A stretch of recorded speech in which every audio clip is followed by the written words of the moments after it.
Hey, what is good, ladies and gentlemen?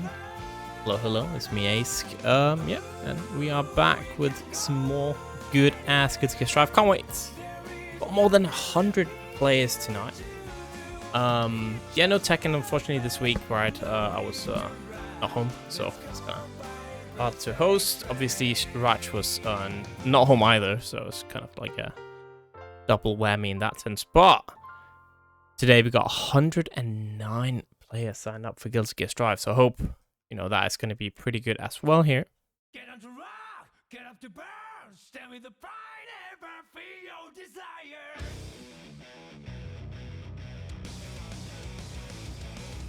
I mean, we're gonna go back to Tekken NSxC, so don't worry about it.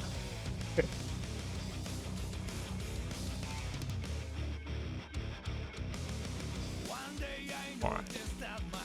In any case, let me find the bracket for you guys. 1 second. We're doing the last minute.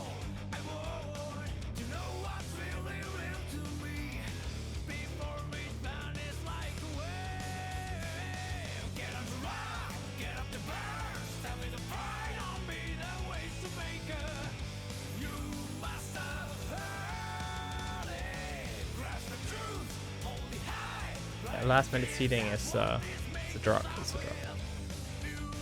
Love last minute seating.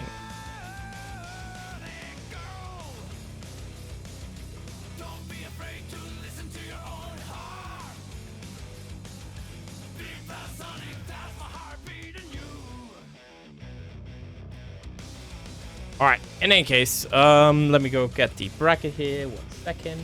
I think that was the last player. So we are starting in 2 minutes, and we need guessing game to check in. We need, Afania wasn't joining, so I should probably DQ them real quick. They're checked in. Let me just uncheck them. That works. Guessing game, not joining. Guessing game is not checked in, my bad. So guessing game, you have 2 minutes to check in. You will be DQ'd otherwise. We need not many. Concentra, you need to check in, and NSxC you need to check in, and that's it.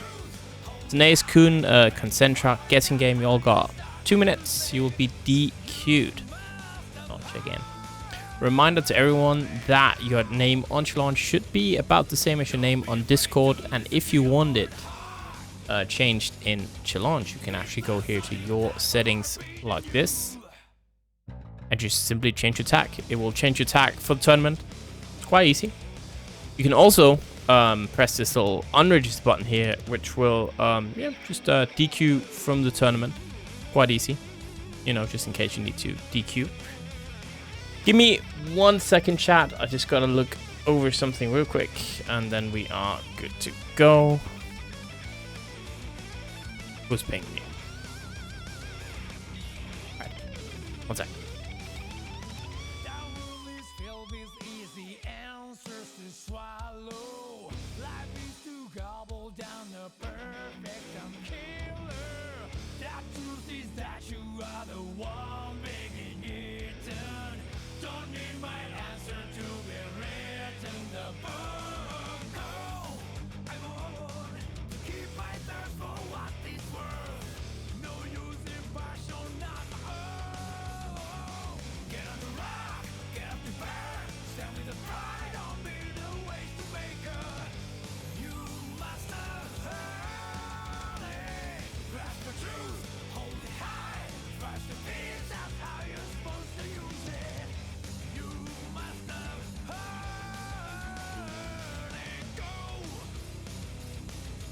Alright, thanks.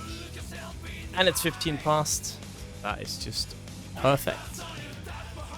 Just double check that nobody signed up. Doesn't look like it. Great news. Alright.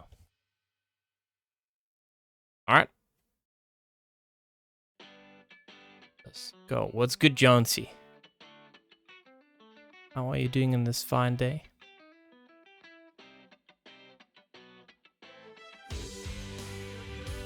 Wow. Alright, so we got a there we go, got a request. PataChu, dude. Right now, this second chat, I gotta admit, I'm like, I could be playing League of Legends right now. Is how I feel. I've been so addicted lately, man. Alright, we're gonna have ScarNovak and Gaer on stream. Shut up, man. My bra is cooked. It's great. It's great. Shut up. I've been playing with a bunch of Tekken players lately, and let me be honest, like, it's not been pretty games. But it's not been me though. That's the worst part. Like, I'm not even good at the game. But we've just been kind of losing. I'm just looking over who's been on stream here, actually. How about Prime Hunter and Style Punts? I can't. Bad. All right, that's round 1 and round 2 sorted. Let me find some interesting round 3 match here. Oh, could be interesting. Actually, it could be very good. A little team kill. We'll do. Yeah, it's like they, they announced the we get to play the 2xKO alpha builds. What do? I start playing League instead. That's my life. That's my life.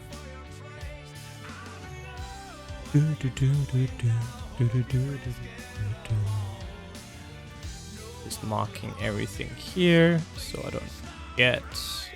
But obviously, I've got to do the copy pasta. Now we get an insight into how it is to be a TO 1 sec. Just gonna do it live on stream here.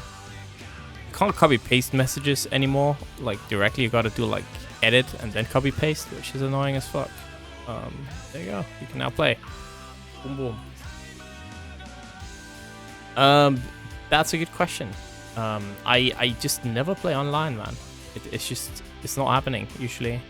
I beat FF yesterday 2-1 at the monthlies. That was kind of nice. Beat actually some good players yesterday. I played Stack from Salty as well a bunch in casuals. That was fun. Well, a bunch of the Danish guys you might not know. I did pretty good. I got 3rd place yesterday. Tournament had like FF, El Toro, Falcon, Shaky, Raj, Gaer, bunch of Sanko, a bunch of strong players, man. I got 3rd. I'm pretty happy about that. I also got 3rd in the Guilty Gear Strive bracket somehow, which is actually kind of surprising because I'm washed up. That game even more so than in Tekken. In any case, let me get my cam up and running, and we're good to go. Running a little bit late today, I guess. It's gonna end up mattering much with the runtime of the tournament. But we got 30 seconds extra here before we get the stream started. It's gonna be me and her on stream for the first part of commentary here. Need to put Sunball. Hopefully I do. Let me tell you guys, yesterday at Monthly though, it was awful because it was so freaking hot in there. Because the weather is, weather's been kind of not nice lately and with that I mean it's just been way too hot.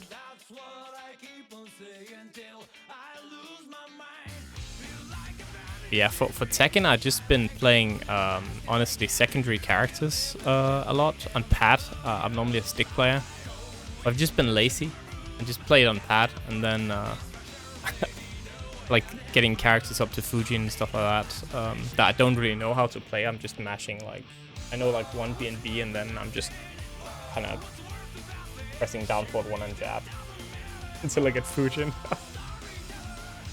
I don't know if that's a good way to play, but that's how I've been kind of, I'm just trying to grind the season pass. Yo, what is good, my man? Yo, back. Back as usual, Monday, usual fixture. I'm doing great. Can't believe it. Garfield doesn't like Mondays. I love Mondays, man. I don't even have any lasagna. Mondays are okay. Yeah. I get to work from home, so that's fine. That makes it palatable. Yeah, exactly. My Monday is the same. I get to work from home. and then I get extremely tired when I have to get up early on Tuesday. Strive ends late on Monday. Yeah, it's exactly that. After Strive, we do the graveyard shift. You know how it goes. Then I have to like sprint to the shower, and then go straight to bed, and then wake up at like 6:30, office day type shit. So yeah, it's the job is nice, the money is good, but holy does it make some of these evening activities super tight. yeah. Imagine having to get up at 6:30 and not having to leave your apartment at 6. Right. I got lucky in that case. That sure would be nice. Wish that was me. Yeah, I'm already dispelling the myth, right? TOs, we don't actually like vacation all day, live on yachts and shit, eat caviar. We actually have regular jobs, and we do this out of the passion, the love of the game. Just like all of you turning up to play this game. What was it, 109? Yeah, 109. Even like after check-ins, still everyone checked in? After check-ins, it's like 105, I think. I still think it still says 109, no? Yeah, it's close. It it always just says the people who signed up. It doesn't okay. It doesn't well, take about give or take 105. So yeah, again, I think thank you everybody for pulling up.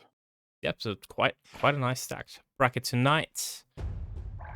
Yep. I was taking a quick peek through the names. I don't think I managed to catch Days in Knowledgeist and was it Jest? Yeah, Jest. Yeah, Jest. Doesn't seem like in they're between. here today now. No, unfortunate, especially because it's so funny seeing all the Argentinians pull up on the Twitter post. But yeah, they made an excellent game, excellent set last week. So hopefully we'll see some more of that. Of course, we got the usual killers to do so. So I wouldn't be surprised if we got some banger games ahead of us. 100%. And speaking of banger games, we are going to have ScarNovak up against Gaeaf for our first game here. Yeah, so I did indeed ask for Scar to show up. ScarNovak recently. Met him at the crossover. He helped me run Blazblue actually, and then kind of since then, we've been vibing, we've been chatting up, and then he actually pulled up him, Blue, and several other Germans from his local. Did the 3-hour drive to attend one of our offlines. So major respect to that. And then he also wants to keep improving on his Strive gameplay. So I said hey, here's a really good place to do that.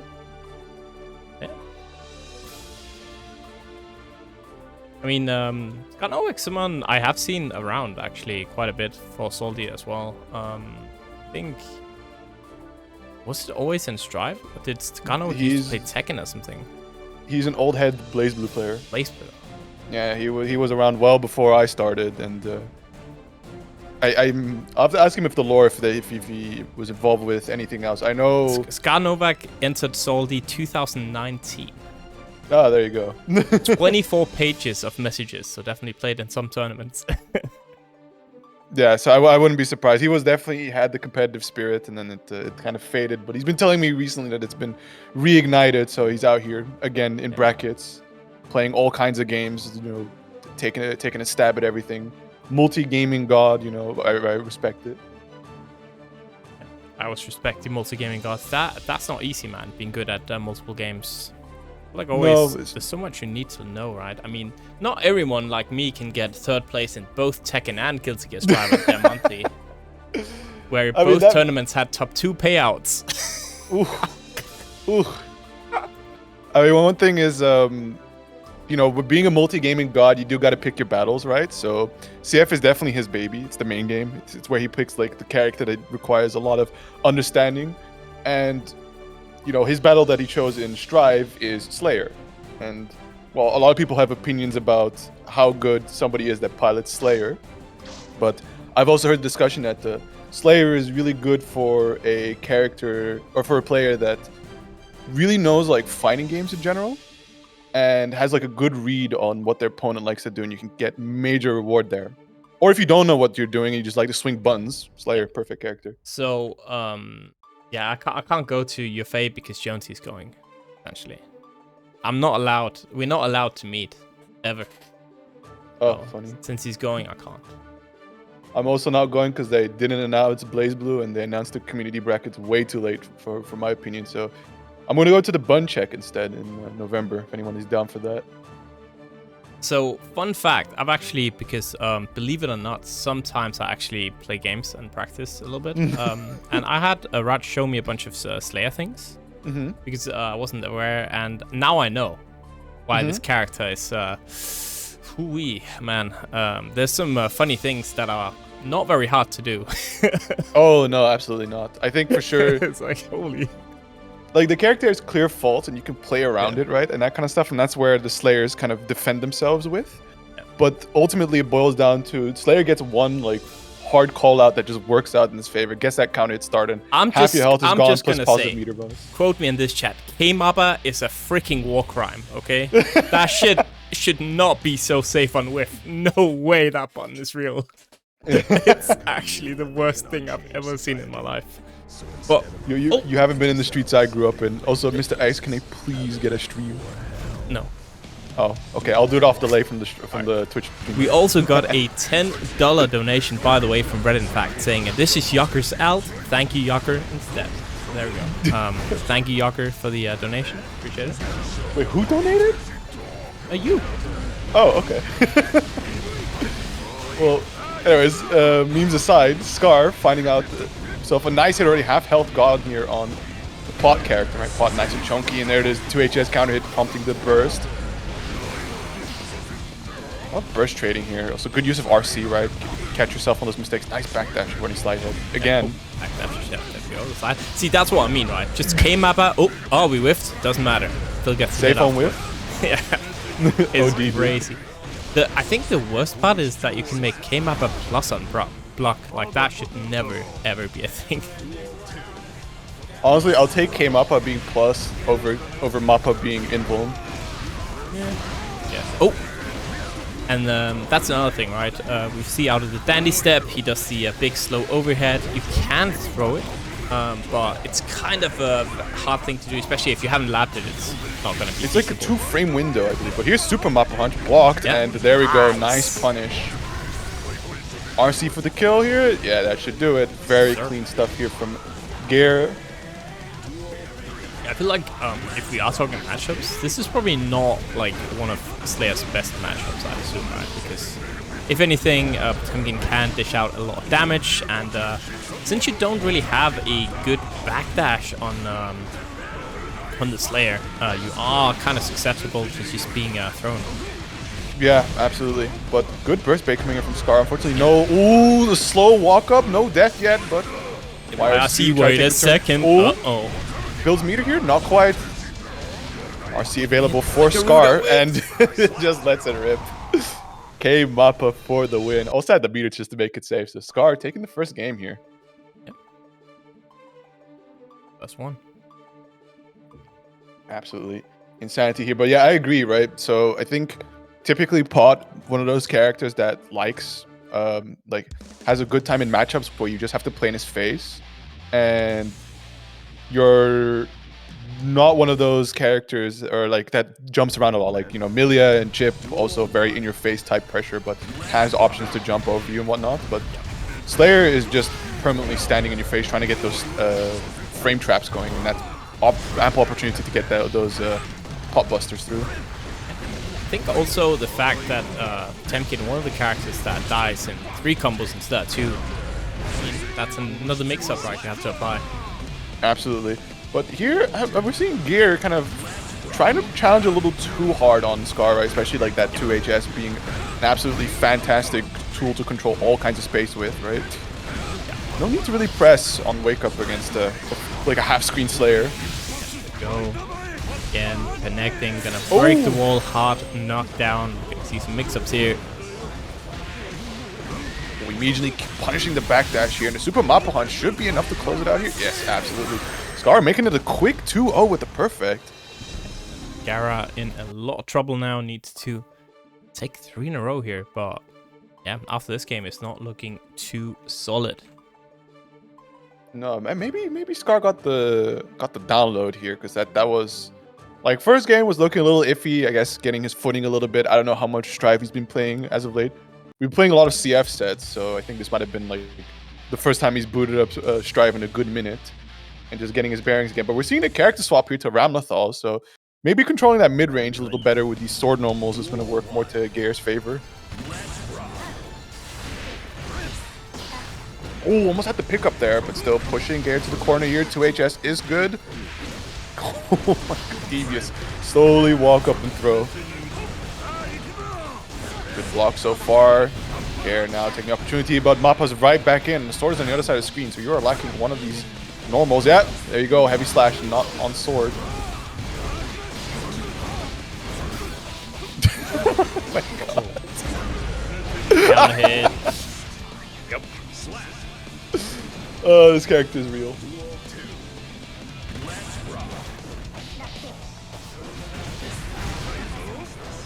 Starting it off real solid here. Power bunk in the corner. Super mixing. He's got absolutely putting the fear in Gaer. Doesn't want to challenge all these dashes, but finally summoning the bravery to do so. Oh, the two just blast frames into blast frames. Normal throw, and there we go. Oh. The low slash to take it.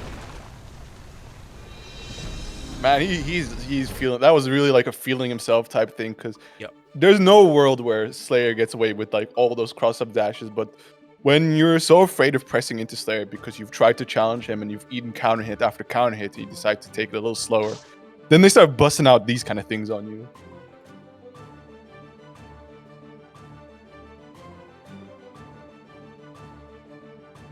But good work from Scar, taking it 3-0. Up next, I peep the Chelong bracket. Wait, our other match. The other stream match, I think one of the guys had to DQ. Oh no. Oh no.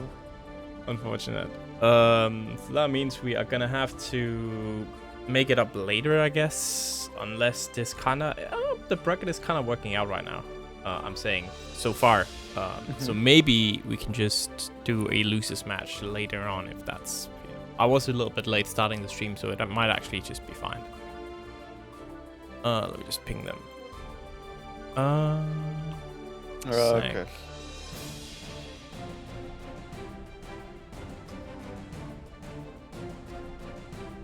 All right, I got the confirmation from Scar, in fact, that he is red. In fact, it's just that it's like I think his old Twitch name or something, so it was his direct contribution. Wait, so I'm so confused. So Scar. So no. So ScarNovak was ScarNovak, and then he was red in fact, and then he's back to ScarNovak. I think red in fact might have been like a really old name or something, but either way, I think he's been going by ScarNovak for the longer time, and the Matcherino thing might have been just one of those things he forgot to update initially. I'm not sure the exact lore, but either way, the contribution is from Scar. Thank you very much, Scar. Yeah, because I've seen a red in fact around. Maybe it has been on on Matcherino. I know that name. I swear. The whole mystery of old heads in fighting game communities is starting to unravel. Yeah, I've always been for fighting games. I've always been ASK, so it's quite easy. Red, in fact, was my PlayStation 3 name, and I've been ScarNovak ever since. Okay, that's the lore.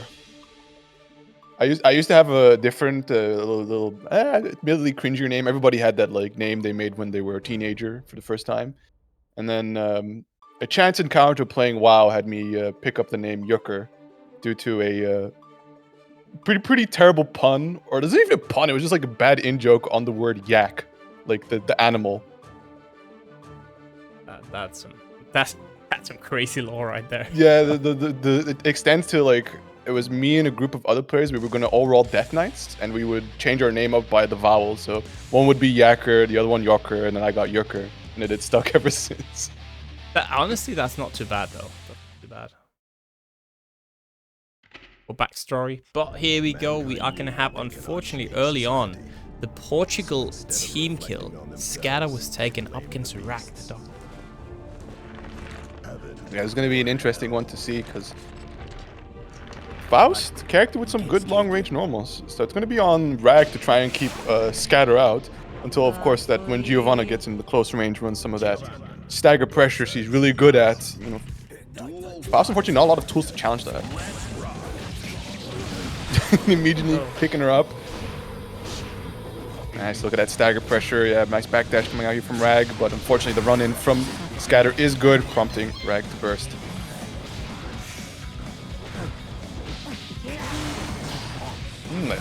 That scratch really reached for the skies there from Rag, but just went up 6p. Will do it. Did he crawl under Garuda dog? Don't worry about it. No, that's epic, dude. Let's go. Amazing reactions from Rag to be able to see that happening, and then getting the banana pickup on top of it. Actually, not high enough on the mix, but still gets the haircut. Oh, there we go. He's gonna run in. Yeah, just keep it going. Dust! Oh, the blue combo as well. Be able to kill right there. Yeah, I mean, more ragged for not teching, but still down to the final life situation. Afro gone, so doesn't get to enjoy some of that extended hurt box that comes with it normally. A YRC from Scatter, a little backdash. Rag trying to play it safe. 2K connects. Scatter taking the first round nice and close. First round here for Scatter. Scatter, again, a player that's been improving quite a bit lately. Ooh, there we go, the half-life lost, and we are gonna double. Downstairs we go. Unfortunately, I'm being able to capitalize on that trumpet, but you're quite happy with the wall break and positive meter bonus nonetheless. Now I just need to play a little slow, but instead just run straight at him, push him all the way into the corner. Trying to keep him away, but that 2K hits low, and just like that, Rag making quick work of Scatter in the second round. One. Rag, someone who is always just been very solid, I feel like. He's had some good results. Salty, I think he has placed top 8 before as well. So, you know, slouch. I feel like Portugal always had like a couple of really strong players. It was, what was, I forgot the tag actually. Was it just Sino straight out? Like early, that's like season 1 stuff. I wouldn't be able to know. I remember. Chad will know. I still remember that time with like Anbi, Sino, the German Eno player, Kendeep. Man, that's a long time ago. Ancient lore I am super unaware of, but Rag takes the first game. I mean, he was putting out some insane Scarecrow mix there, right? Constantly RCing left and right, really putting, showing Scatter what real rushdown looks like. Absolutely. Yeah, back then it was like old Xrd players dominating. Yeah, I would imagine that would be the case, right? New fighting game, a lot of people starting out with Strive for the first time, but you got all these people that have played, you know, different existing fighting games, especially the previous entry of Guilty Gear. It would make sense that they dominate, but now we've got plenty of time for the new blood to improve, adapt, overcome, and be. I would think it's interesting, right? Like looking, I think getting a perspective when you've seen so many tournaments and stuff for so long, right? You can really just see like the waves of people coming and going. It's interesting how much that shifts, right? Like someone like Tiger Pop, who's very established now, we didn't see him around until like, you know, season 2 really. It may just be like you say, right? They started out with the first season of Gear, and then they were just like, you know, oh, cool fighting game, and then they realized they were kind of cracked, and they got that like they got that good learning methodology, and that way they were able to establish themselves in later seasons. Here we go, the banana on the ground. A little trade. All right, it's still there.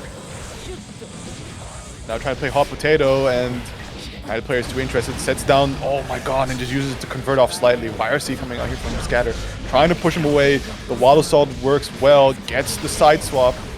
Yep. When the cross up on top of it, Scatter, a little more live here. Yeah, but Minerals, that's a different thing, because you're a legendary stream monster, okay? So you're legendary in your own way. You don't have to be like a legendary player. Go. All under pressure, sending out that 100 taunts. Yeah, keep you jailed in the corner, but here we go. Scatter finding the Wild Assault counter hit again. Trying to push him, wow, just ping-ponging him all over the screen. But still, good challenge here from Rag, instantly ending the pressure here from Scatter. The mix, yeah, has to RC to make it safe. Does get the sweep again, the low connects. Once more. Blocks here so far. Oh yeah, and converting off the trumpet. Rag getting the wall break here. Yeah. Oh my god. Footsies on top of it. Like, when Rag gets going, he just starts using the RC resource to overwhelm you. You think the Faust pressure stops? Like, nope, RC, and then he gets lucky with the item. Good stuff. In Half-Life now lost. We got the burst here from Rag. Oh, getting out the corner though, and getting the trumpet. Force efforts. Oh no! That is so unfortunate. Yeah, I like the idea, right? Trying to use the dive kick to stall away from the minion army, but unfortunately the timing a little off and just getting that fat counter hit punish on top of it. Good RC into the falling overhead. Quite continued to pick up, but scratches him straight out of the air. Yeah. Bomb. Oh. But Tenny's here. Ooh. Another trumpet coming out. Pressure hit. Oh no, Scatter getting hit. Won't be looking for it to get out, but there's a snip snick mix, and he should be pushing himself back into the trumpet. Not quite. Safe? Yes. Yeah. And a good punish on top of it. Rag. Very nice stuff here. Nicely played. That's Rag now up 2-0. Oh.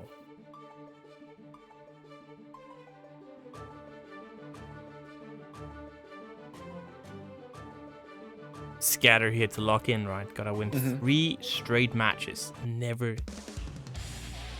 I wonder how it plays out normally for them, because you know the assumption is when you got two people from the same country that they usually frequent each other in in matches, play a lot of sets. Maybe they've evolved beyond just the simple character matchup and have extended to like the personal layer mix-ups. Yeah.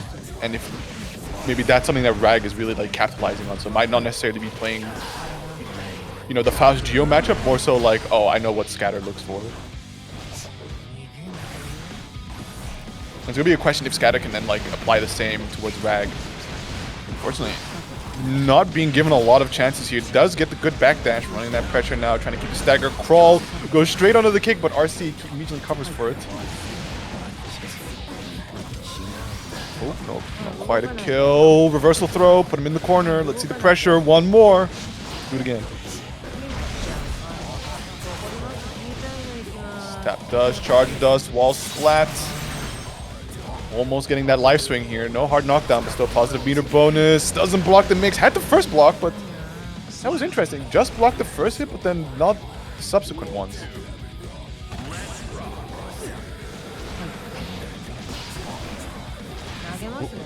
Bro.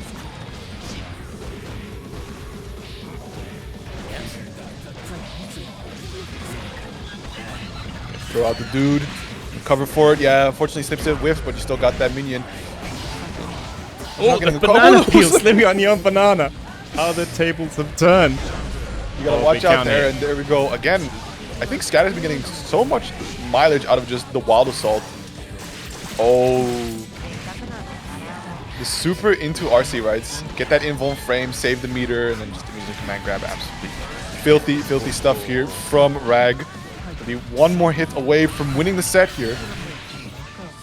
And it's the minion that will do it. Mini Faust to go. Alright, and there we go. Rag taking it 3-0 over Scatter.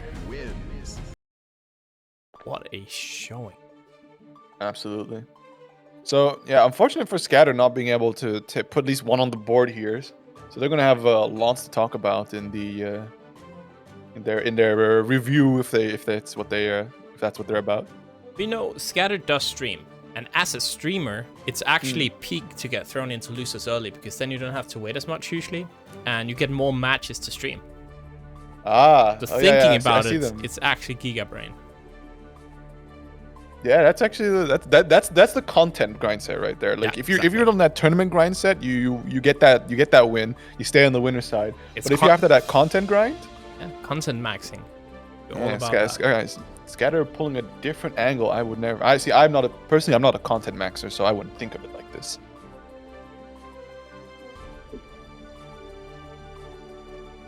But yeah, up next, I see Shin Chaos versus. Oh wait, no, Nylo. that's the wrong Shin. Oh, that's the wrong one. Tio making mistakes? Yeah. What? Impossible. while Ice recovers that situation. Interesting conversation going on here in chat. Definitely one of those things where, like, yeah, if you got another game as your priority, it's, as I mentioned earlier, introducing Scar, you gotta pick your battles with who, like, which character do you play and whatnot. And it's usually not advisable when you hop into a game that's like your secondary that you pick up a character like Happy Chaos, which is my mistake. Instead, you know, you pick up something a little lower on the skill floor level, and then approach the game from there. Especially something that like fundamentally plays the game is also really good. It teaches you the core basics really quickly, and you don't have to play sort of like a warped version of the game.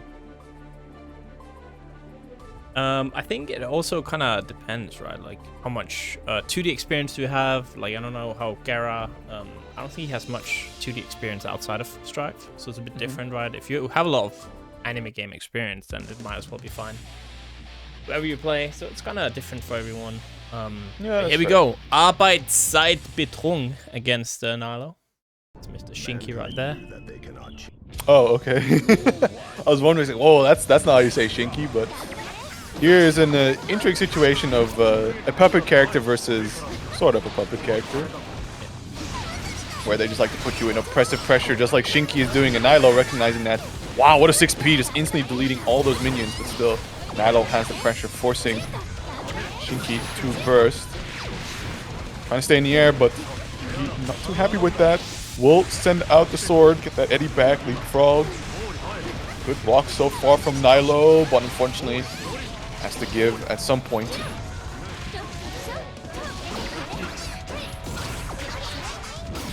Oh, just getting a lot of the minions on board here, but Shinky just kind of content, right? Holding down back. Uh-oh, got hit. Yep, holding down back until you get hit, so it's going to be a rough one for Shinky, right? Wall break, positive meter bonus. Nylo already with 50 meter. And the safe jump on top of it. Shinky not willing to block it, loses the first round. 1-0 here, Nylo. Shinky immediately, though, getting in, sending that Eddie on the other side. He's stuck between a rock and a hard place, and now you are in the corner. Nylo in keeper trouble here. Yeah, getting the sword super, extending that Eddie pressure a little longer. Good block so far, but can't block the throw, unfortunately. Still, no more Eddie available, and wow, just baits out the throw with the overhead. That's overhead, right? Or is it just a jump as normal? It must have been, right? I think so. Maybe not, actually. I don't think he really has many overheads outside of... That's why you normally see the Zato players do tap 5D, or they do the very slow, like his foot is a axe type thing. Yeah, the overhead, 6K. Yeah. That's something I've seen Sora use a lot. He doesn't really show up for Salty, but he won our bracket. He loves his 6K. Yeah, I think the normal overhead you'd use is tap 5 dust. Like, that's when you're in the thick of it, you see that orange glow and you just think, God damn. Yeah, I'm holding down back right now. I'm crying. I think it's also one of those things that they use that normal to just re-advance, right? Get that pressure back in. And as well as, you know, they're in the air, so it beats out a throw attempt. But Nylo actually puts the pressure on Shinky and takes the first game here. So really good. First game. This is gotta remember, this is actually only top 64. So both of these guys are gonna have a rough bracket moving on. Winner of this most likely against PataChu. So definitely not easy at all.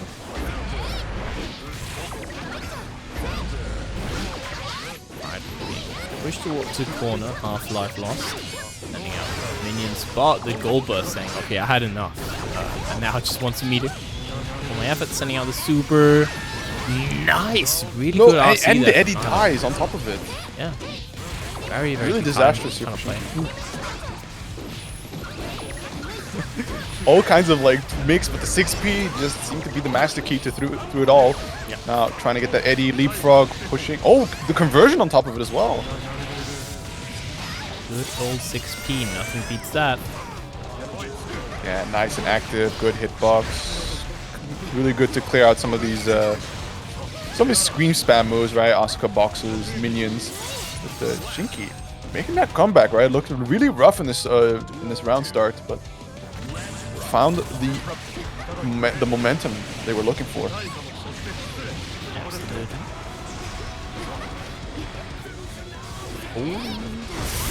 Very nice flex shield. Tried a wild assault in, but a little too far away. He's just able to control his base, but getting hit by that low, and now getting pushed towards the corner. We've got one stick of butter each. Using that YRC. Get off me. Wall carry as well. Jesus. Yeah, still, it's going to be quite a bit for Nylo to find that health swing, although starting off with the minion pressure is a good start, right? Comfortably on the meter here, able to challenge the Eddie away, keeping Shinki at a distance here. Shinki does find the in, slowly trying to build up that Eddie meter again. Does have it back, but struggling to get in. Does find the jump in. RC for the extension. Should have enough to kill here. Wall splat. Oh, doesn't even need it. Shinki put himself on the board, tying up the set. Yep, 1-1. Absolutely. I'm interesting about the Gaer, your choice, like Ram and Potemkin. Do they really cover the each other's weaknesses though? Devil's advocate here. Either way, two kind of mid-tier characters, right? That's not like. He was smart for picking Rachel because that character's good in Blazblue. It just takes work, and yeah, not somebody who would advise you to pick up if Blazblue is not your main game. There's a lot of characters like that in Blazblue. Like, they're really good. Hard, honestly. I think it's a hard game. Yeah, hop on everybody. Get on some Blazblue. Anyway, Shinki. Yep. Play some Blazblue himself with Eddie. Really hard character to actually, you know, character not on the best of graces these days. Has been getting some slight, you know, adjustments and buffs, so you see them doing a little stronger here, but you know. Don't believe the Zato army, man. Okay, maybe it's because Zato is overrepresented in this region, but Zato has just been a menace the entire time, even when he was at his weakest, right? That's the thing, right? Like the thing with Zato, and it extends to Happy Chaos as well, in my opinion, is that both of these characters have this like really strong way to enact single player experiences. Just like the fact that you can throw out Eddie and put a variety of mix-ups on you, and then just like that, right? Throw out the meter, get the Eddie back, and then with the wall break, get that positive meter bonus, repeat the loop. Like you need to be super locked in to be able to survive all of this Eddie pressure. But of course, once you lock down Eddie, the character kind of just, you know, suffers, and it's up to the Eddie player to be able to find the mash out. Yeah. And that's perfect right there. Shinki now in the lead 2-1, looking solid here. Yeah, I think it's starting to get that down a little bit more, right? Get that footing in the player matchup. Because I haven't seen really Jacko versus Zato at all, and it's interesting. Like it's just that quintessential thing of you can put Zato in pressure, and it's really rough for that character to break out. And Jacko can run almost like what seems to be near infinite pressure, just constantly chucking minions at you, making them super minions and whatnot.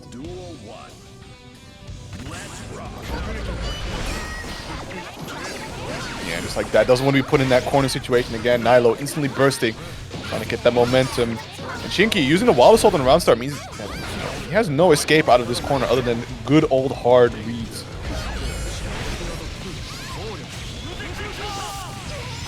Does find the fly over, getting the sword super out. Eddie is back on the table. Just like that, you're being dragged into the corner. Good block so far, and wire seeing just as Eddie dies. Is the Amogus hit here? Not quite.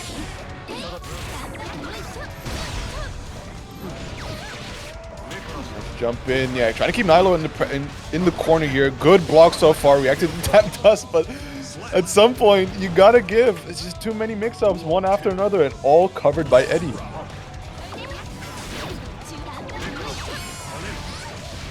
Oh my God, leapfrog. It's just too strong. It's gonna set up another wall break. Oh no, doesn't. Give Nylo the out, but the 2S is good. Will be bursted into the corner. Does use the 6-piece to challenge away the minions. Jumping over. That minion on board here. Another one. But it's Shinki flying in. That's it. ERC continues to pressure. Yeah, but unfortunately, caught pressing just when, even when Shinky's pressure did not end. And with that, Shinky takes it 3-1. A nice, not reverse sweep, but, starting off a little rough. But after that, pure and utter Zato domination.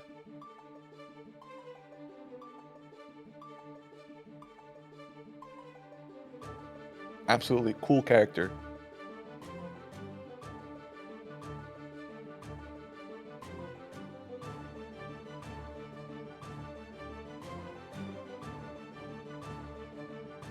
Guys, 3-1 right there. So we just so now unfortunately we got a little bit of wait. So it ended up binding us in the back that we didn't get the second stream match. Chose one of the few matches that's not ready in our top 32, but should be ready within not too long. It's gonna be Donut most likely up against Sorani, so I'm so sorry, Sorani. You matched up with another Goldlewis. In the meantime, I think this is as good as ever opportunity to shill the match Reno. We've only had 8 codes claimed, right? And we still have that big contribution coming in from ScarNovak, so that makes the prize pool look a little better than what it should be. Yep. So make sure to head on to the match Reno. I think Asuka's just putting it in chat right now, so you get the link. Head on over, claim some codes. If any of you have been following the Twitter discourse, there's all kinds of interesting opinions about the whole process of shilling match Reno codes. I'm under suspicion some of you have the stream muted because you don't hear us shilling this out. But definitely head on over to the match Reno link, sign up or sign in with Twitch. Especially if I see you typing in Twitch chat and you haven't claimed the code, it's gonna be some angry stares from us. You're lucky that Asuka aren't going to UFA. Yeah, absolutely. You might, if you ask for a firm handshake, you haven't claimed the match Reno code, I'm gonna check it up, I was gonna say, and if I didn't see your name, no firm handshake. I'll give you like a weak handshake, and then I'm hand sanitizing my hand straight afterwards. A limp handshake, that's the worst.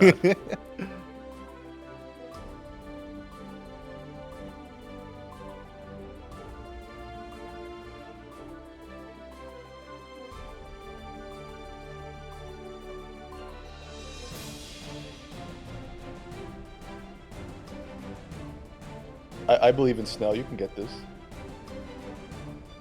Yeah, there you go. Mineral helped him out. All right, there we go. First try. Let's go. This is true fighting. This is true fighter gamer stuff right here, right? Snell messed it up like a billion times, but he kept trying. That's perseverance. That is fighting games right there. You rinse and repeat. Keep trying. Keep learning. Improve. Adapt. Overcome. Respect.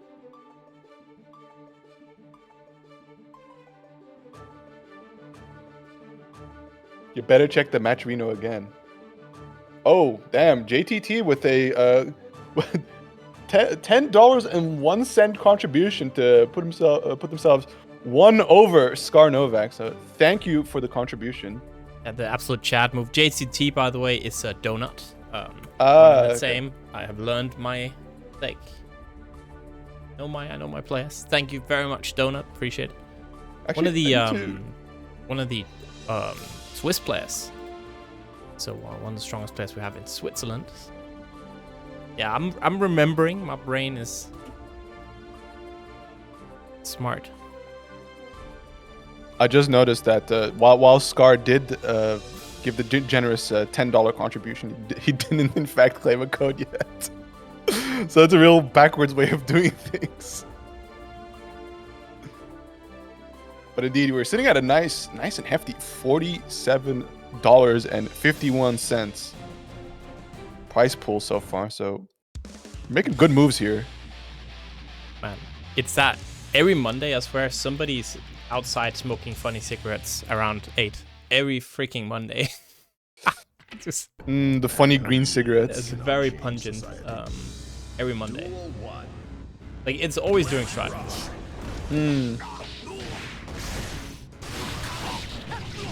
There we go. It's Donut on P1 and it is Sorani on P2. One thing, look at this, what I have to do to make it fit the overlay, chat. Swiss flag being perfect square for no reason. They want to stand out. Listen, you're going to get the ultimate mix-up when you get your first Nepali player showing up. Yep, that's true, actually. But in the meantime, Sorani not giving Donut any opportunity to get started, right? This is going to be one of those explosive matchups. Either Sorani's going to kill Donut by 1,000 cuts, or Donut's going to get a big old start like that. And now drive you into that painful... Oh, never mind. It was going to be painful Behemoth Typhoon pressure, but Sorani found the reversal throw.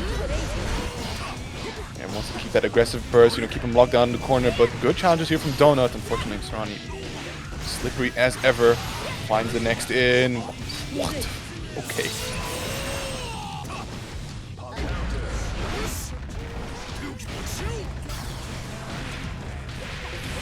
Oh, Thunderbird combos. No way. Is the kill?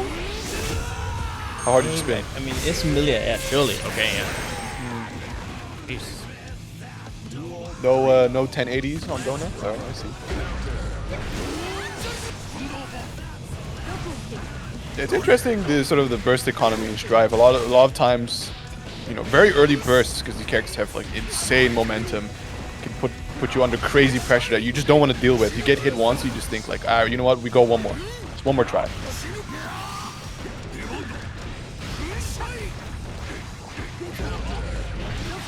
But good pressure here from Sorani.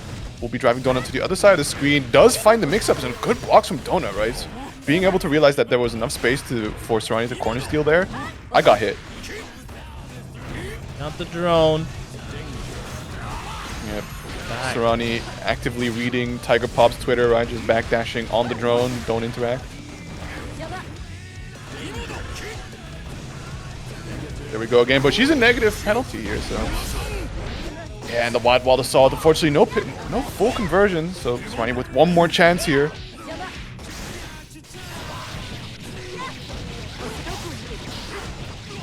Oh, and the turbo fall mix-up. What a recovery. Donut's going to remember that one for a long time to come. He's going to wake up in a cold sweat saying, why didn't I kill there?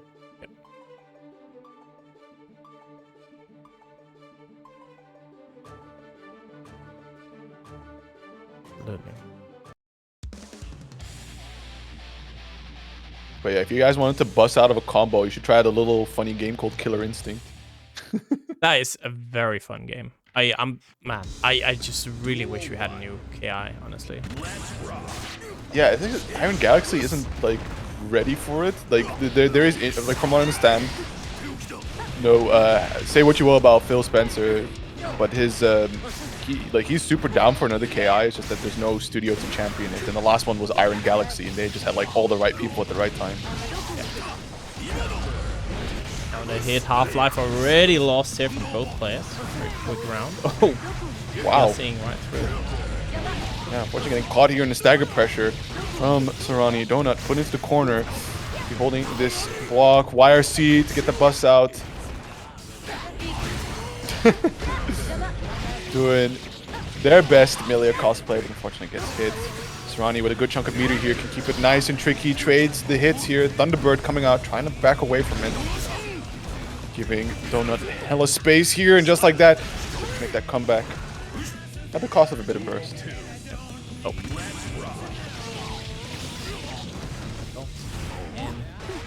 Oh, looking a little bit crusty here. Ooh. Yeah, I just saw. Yeah. Backing off, but yeah, back to it. Strive Earth, yeah, looking a little choppy here now. Somebody's PC might be overheating. Back to neutral. Erica connecting, got one stick about it to play around with. Oh, what a cheap mix-up. Just going to the other side, getting that super as well. Into wall spam. We're going wall for wall, but dropping. 5D there. Yeah, burst coming out here from Donut. Wants to put Sorani in the corner. Does find the throw. Is now stuck here. Gets that OTG. Work at the Behemoth Typhoons. Finds the low again. Jump in. Low Behemoth Typhoon. Forcing away all of that tension from Sorani. Does go for the burst shield to push him away. Gets the stagger pressure. It is good. Not enough to be able to kill here. Oh, no. I spoke too soon.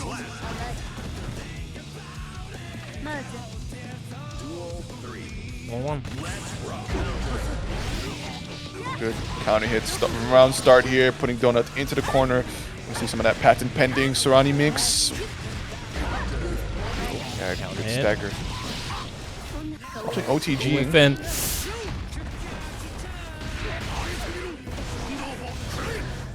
Thunderbird trying to keep her stuck in the corner, but Sorani finding the out and also getting a hit with the Capel. Putting Donut into the corner. Good block so far. Ooh, but not enough to make the Millia car save.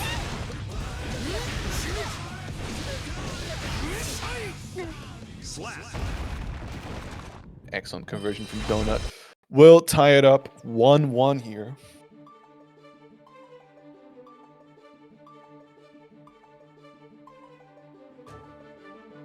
But yeah, thank you, Decknut. Thank you, Rush. Thank you, Possessed Soul.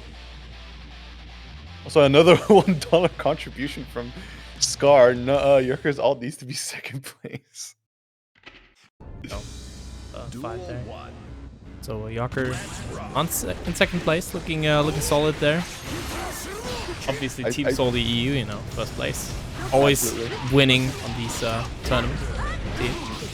Absolutely. The teacher grind set cannot be matched. K2D, and we are gonna break the wall this time around. Yeah, nice run up, getting that low. With that super is able to convert and get the kill. Sorani looking really strong here.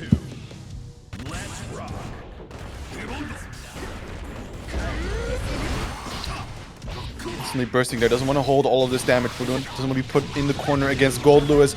Does find the hit here. Is it a wall break? Should be. Yep, very nice. Yep. Drone's got one stick of butter here. But both players gonna get the drone out as well. Ooh, Behemoth Typhoon connecting. Look at the damage! No! You exploded. It's like, this is what Goldlewis players, like, this is what they pick on characters like Screen. This is why they stuck around with this character. It's like, yeah, but if I get like that one starter, just do all their health and damage, it's so epic. What you dream of, right? Absolutely.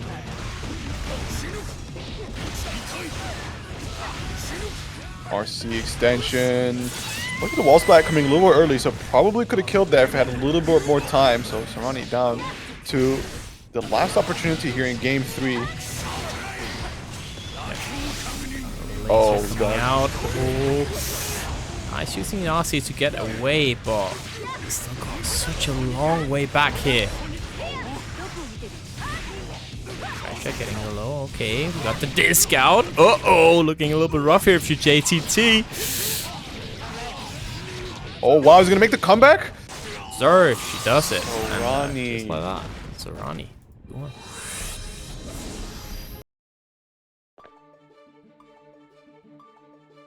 Absolutely crazy work here coming from Sorani.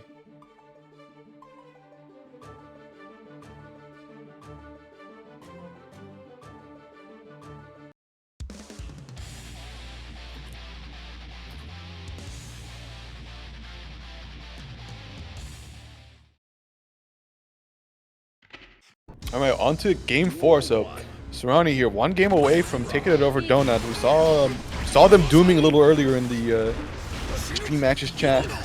Oh no, Donut matchup, but so far cooking pretty hard.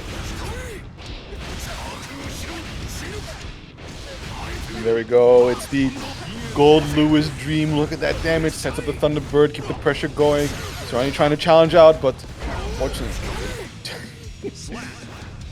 Fortunately, you're like, you know, you're a Mini Cooper challenging into like a semi truck. Yeah. The math don't add up there.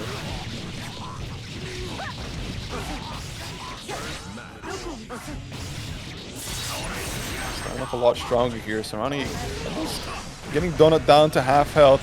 I'm stuck in the corner. Nice TK bad moon RC for the connection. And Donut will burst. Wrestling some of that control back with Thunderbird, putting Sorani in the corner, but a good challenge. Swaps that around immediately. Nice setup, and wow, Sorani looking really good here. On set point, of course, Donut won away themselves from tying up the score.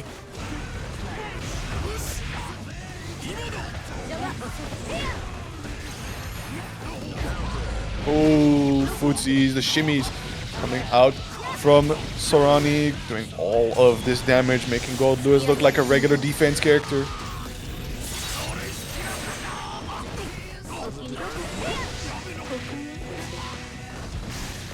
Unburstable damage.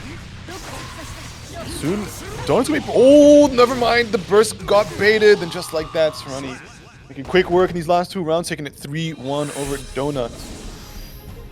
I was about to say, like, Sorani was about to put him in a situation where the burst wasn't going to be all that useful, but it didn't matter in the end. Just baited it straight out. Sorani. Hungering demons. Mm-hmm.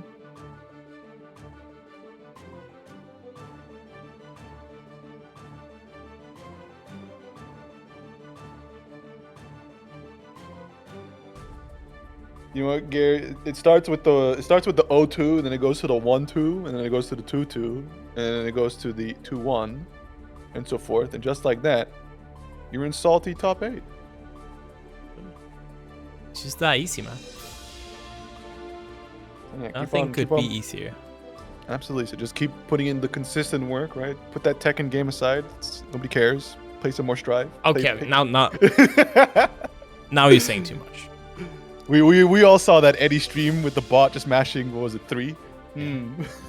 But that's still the equivalent of someone on floor 5 mashing, I don't know, fast slash on. That's fair. Yeah. It's like it's not like it was high ranks. The interesting part though is the Eddie bot managed to get quite a larger higher rank in NA ranked than EU ranked. That's the funny thing. Yeah. We all knew though. We all knew NA. We all knew in our hearts. Especially in Tekken, it's kind of free actually compared to EU, because they have way more players, so the overall level is a bit lower. It makes sense. Yeah, if you talk about like just the skill distribution and whatnot, so it makes sense in that regard. But I think we started to see a lot more EU Tekken players crop up on the international scene. Like before, it was mainly like Koreans, and then you get Book, and then you got like a handful of Japanese player, and then Anakin hanging in between. But I think now as late with Tekken 8 especially, I've been seeing a lot more from the EU show up internationally. We always had strong EU players, also in 7 for sure. Like we had a ton of players going to the finals. Definitely some of the.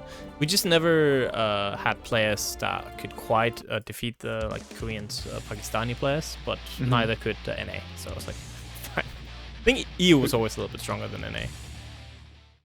That's the one that counts, but. Mankind knew that. But nice Q. Always good at this, man. Setting up these country team kills. yeah, especially today. I don't know what's going on. We got in the other top 16 match, we got Andros and Cuenca fighting. Oh, you said it was a double Spain team kill. I mean, it's of course not your fault. Spain likes to pull out in numbers, just like how Argentina likes to pull out in numbers to shout out their boy. But here we go. Eto versus ecalebrum. Yeah, ecalebrum. Yeah. It's gonna be a tough one to say. So this is a painful matchup for Gio. Like, you're gonna be really careful, and you need to know how to deal with these cubes. In the meantime, yeah, Asuka just plays his mid range just like that. Oh, challenging on the Book. Edo willing to press. Now receiving a bit of space here. Sending out to the big cube. Nice stagger pressure. Edo wants a retry, wants to stay alive in this round. Just has ecalebrum in the corner. Actually whiffing a couple of moves here. ecalebrum find the space to start casting. Does get the pick up here.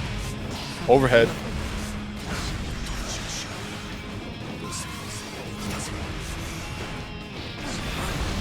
Oh, tricky. The cubes, the stagger pressure. ecalebrum kind of feeling themselves right here.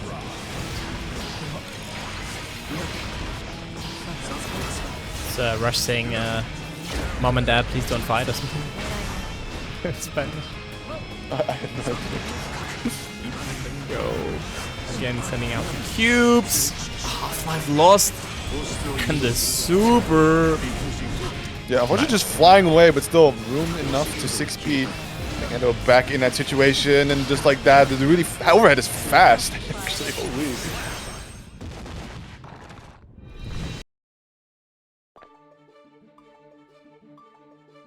I wonder how good like Garuda Dog is to just like YOLO through all the cubes. I mean, there's startup, of course, so it's a little rough on the reactionary timing of things, but I'm pretty sure once you have that active, you just you should blow clean through and just hit him with a counter hit. I hope that's the case, unless it's like some evil dice game shenanigans are going on here.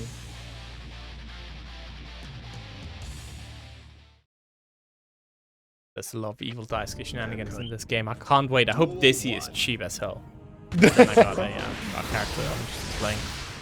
Shout out to that one tweet, I forgot who posted it, but they said like anybody that's wishing for Dizzy and Strive has not played against Ray the Warrior. Bro, I mean, I'm wishing for Justice and Strive, so I'm a different kind of breed. You're getting Justice. You're getting Justice as cute anime girl. Oh, big counter, but immediately just spending burst to ecalebrum, sending Eto back into the corner. Yeah, it does find the challenge out, but unfortunately, ecalebrum willing to press RCs for the extension. Doesn't have a lot of mana on the deck, but still, that counter hit instantly lets him recover, pull out some more cards, take first round of game 2. Casting, hitting the overhead again. Edo stuck in the corner, having to hold this throw. Charge up a couple more cards, get some mana back. You know the deal. It's Asuka on screen. And that sweep, just controlling the space. Absolutely fantastic here from ecalebrum. Keeping Edo stuck into the corner. RC's able to punish the backdash. Super cube, and that's a kill. Quick work here from ecalebrum, taking game 2. Yep, really. 2-0 there for ecalebrum, looking very strong. Okay. Absolutely blitzing through this bracket. Thank you very much, Juxtaposer, for that raid. Appreciate it, big man. Appreciate it. Is that You, Faust, had a good like ice ski? That's awesome. Duel 1. Let's rock. Here we go, ecalebrum starting off strong as always. Keeps sweeping, keeps checking the approach from Giovanna. Unfortunately, only slide on the ground, so it doesn't give you too much flexibility in terms of movement. It is fast, but it's not all that. 6p does go through the cubes, but still no screen position gained from it. With the challenge from ecalebrum, is going to get this wall break. Not enough to kill, but still immense back foot here for Edo.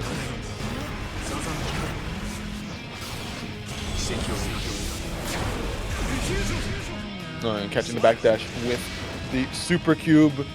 Ecalebrum on set point.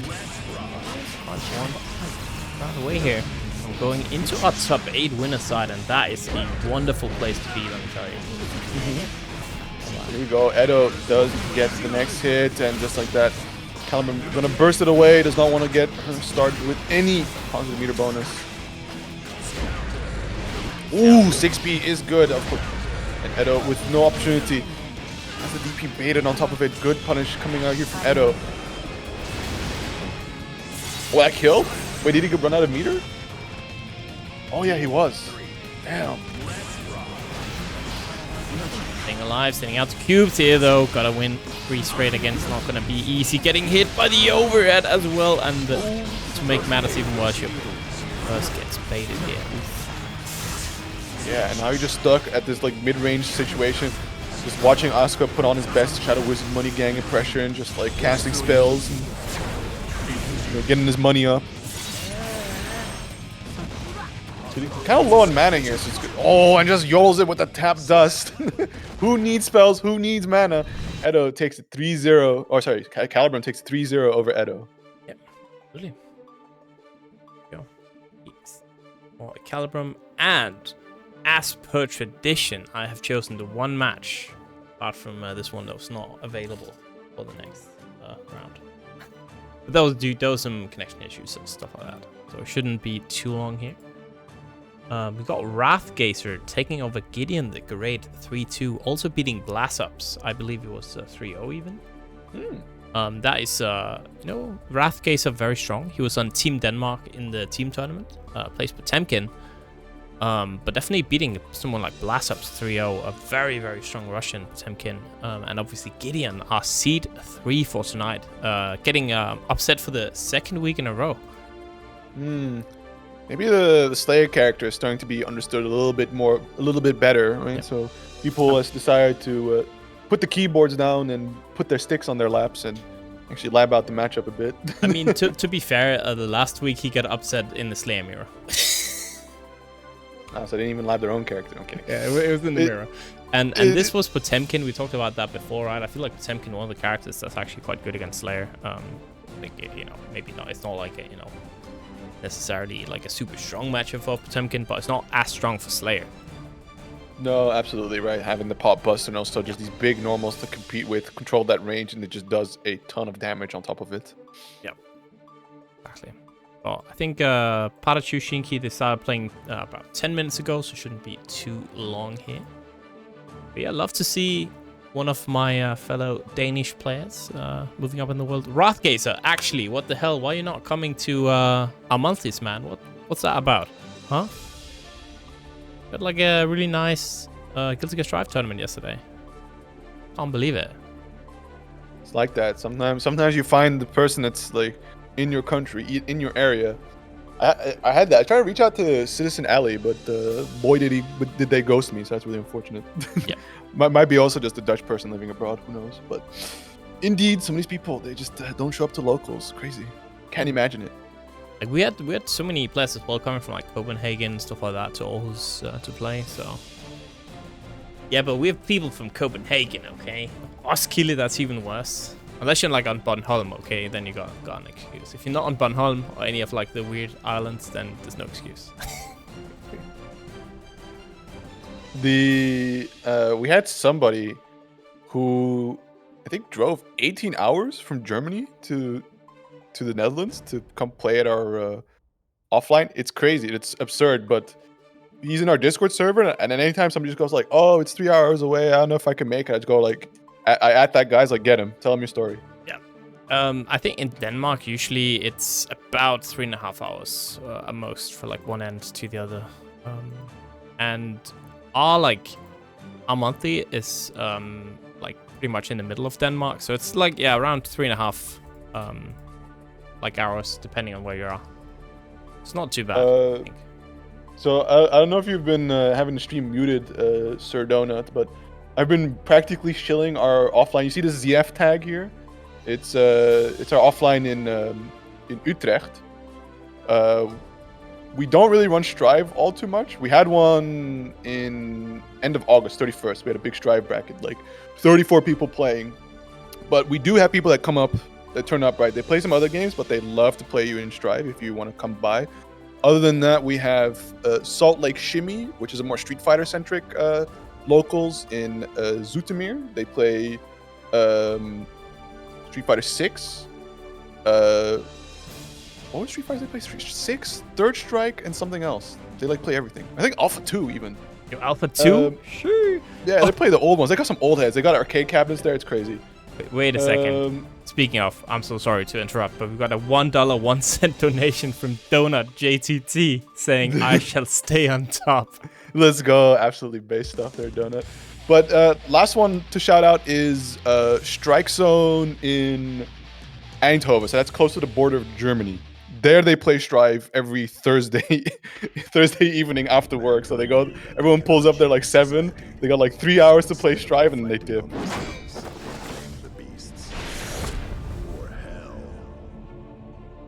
But up next, PataChu versus Wrathgazer. Let's not let your bias show too hard, guys.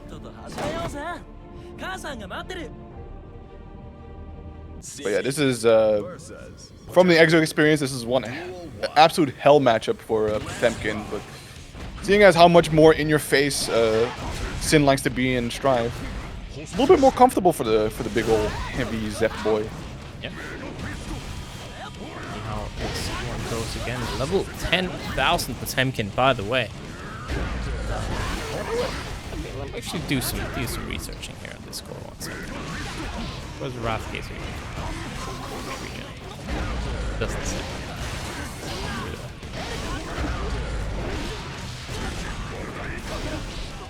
Ooh, reversal baited. Unfortunately, a little light punish here from Wrathgazer. Could have definitely catched out harder, I think, but backwards Mega Fist is good.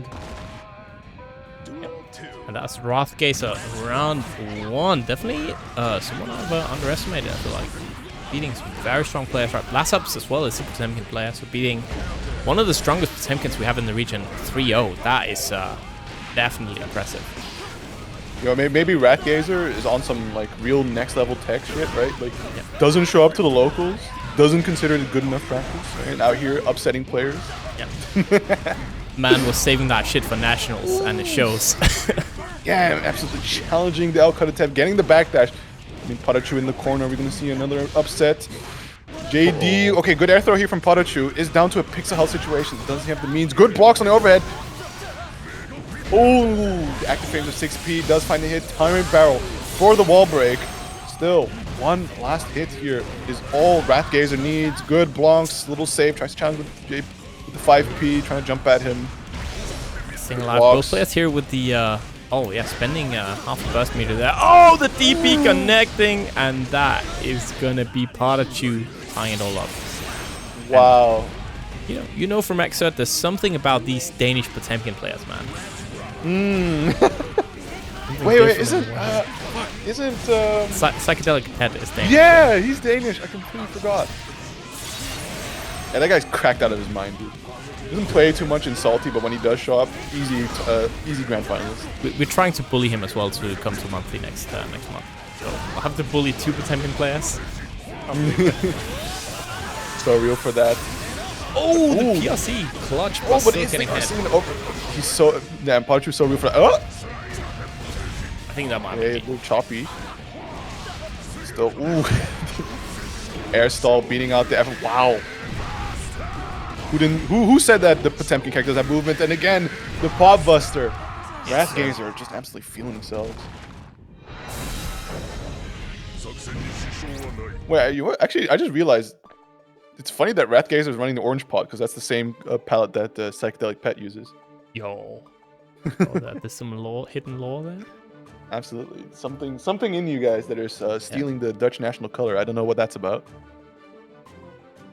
I mean, you are stealing some of our language, to be fair. We are stealing everybody's language and destroying our own. It's so goated. But here we go, PataChu swapping to the Elfeld. I think we've seen this before with a different Potemkin that was started. Like I think when PataChu played into Andros, we also saw this happen. So a little more interesting approach here. So instead of trying to use some of that Sin mid-range control, instead opting for a little bit more of that record pressure coming out from Elfeld as well as that projectile control. Yeah. I think Elfeld's a very interesting character. Right? We don't have that many Elfeld players at a high level in Europe, and I think probably the best one we have is PataChu. To be fair, the character kind of suffered when it came out and really needed these recent patches. Oh no! That's gonna hurt so much. Man, I like the idea for PataChu, right? Trying to run Wrathgazer down, but I think just the backdash was just that long. And ooh, the heat tackle on top of it, Wrathgazer. Take another round. Strong.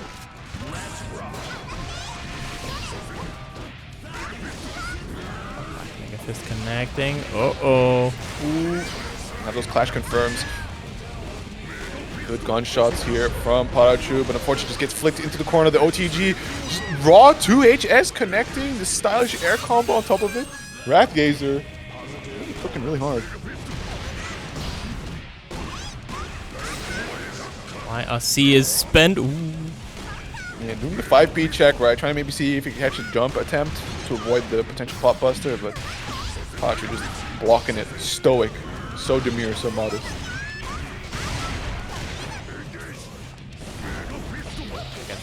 Oh, doesn't connect.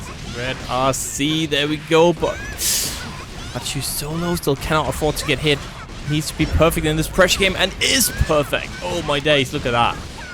And we are going to go to a third round yet again. Yeah, we've seen this situation come out from Wrathgazer a lot, right? Down to that last health situation on his opponent, and struggling to find a hit. So super clean in that like heavy momentum Potemkin gameplay, getting you caught up in all kinds of good reads of theirs. But when it comes down to that last hit, they need to close out the round. Yeah. Kind of interesting for PataChu, right? Played Shin when Shin came out, wasn't the best character, swapped Chip out for Shin. Then started playing Elfeld, not the best character, then also got buffed. This guy is a psychic, man, but will that matter? Ooh, I like the 6P attempt, right? Maybe catch out and jump attempt here, but again, we are at the fated situation. Wrathgazer only needs like 1 or 2 more hits. Has to deal with all this pressure. PataChu was able to make that comeback, but surely not 2 times in a row. And just like that, you've cursed Wrathgazer. Congratulations. Slide head. Uh-oh! It is PataChu, not like this. Got one stick up on it, almost build up. There we go, it's now. Deflection's bent. But PataChu got so much pressure going on here. Yeah, oh, the flick is able to bust out slightly, but again, PataChu fighting in, catches the back dash, and just like that, Ice cursed your own country. Sorry. Sorry, Denmark. I'll hand in my passport.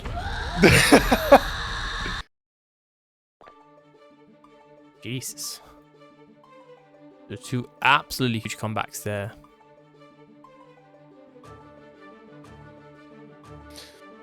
Yeah, fantastic stuff here from PataChu, right? Showing that he is indeed one of the top dogs of SaltyEU, not only just SaltyEU, but just EU in general.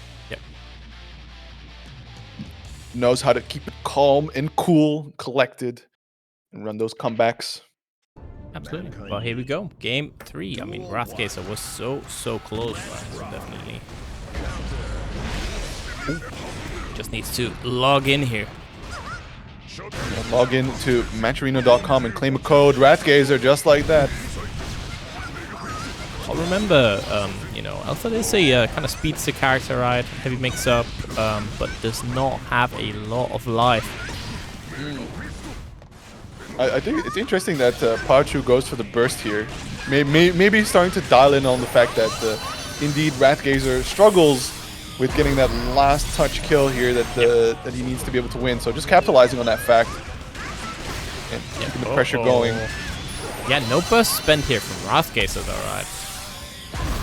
It's gonna cost him. Absolutely gonna cost him. Interesting to see. So I would almost like to say it's intentional that PataChu like basically did a hero burst, understanding that like, oh, I've been at this health point like many a time and just made the hard comeback. We'll do it again. This time intentionally. So that was actually, yeah, 3 straight comebacks there from PataChu, and at some point if you're Wrathgazer, right, that's gonna be some mental damage right there. Like, damn, so close every time, but I just can't end the round. And not only is Wrathgazer having to make comeback himself, but it's not looking too hard. It is PataChu getting the lead 2-1 here.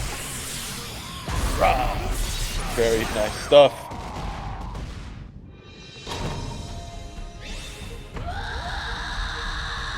I think it's so funny that like going from Xrd to Strive, they decided just Elfeld got into heavy metal.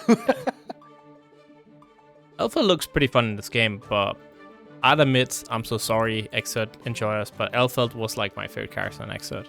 I played a bit. Oh, and I'm got kind of sad that they changed her so much. But it looks I'm a bit so fun. glad they got rid of shotgun stance. No, it was so sick. What do you mean? No, it's so toxic. You have to like bust out a whole document that just explains how do you counterplay one aspect of the character. And it was so funny, like the stupid sniper shot she had was so funny. Sniper shot's not that bad, but it's like the 2 main things I have against Elfeld is she has a proximity anti-air, so you can't like get her facing the wrong way with it. She has the shotgun stance as a whole, and Pineberry has an active hitbox when sent out. That was also funny. Yeah, I love Pineberry and Xrd. So here we go, PataChu again in a very comfortable situation, making the comeback against Wrathgazer. Yeah, I've seen this one before, not gonna lie. It's Wrathgazer gonna spend his burst this time around. Garfield, please, you have burst. He's even orange. Okay, there we go, Spencer. Garfield, remember the burst. It's gonna send out the Gigantor Kai. Trying to run that pressure, just keeping it calm. When Potemkin Back Mega Fist Ooh! connects. And there we go. decides to just ball out.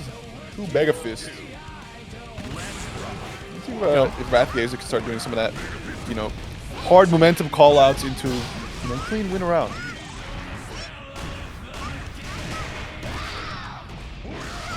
Ooh, big 6HS. All that screen space they built. PataChu does find Wrathgazer back into the corner, and the Record Chain will work. RC for the extension. It's going to go into the super since my hard knockdown with positive reader bonus.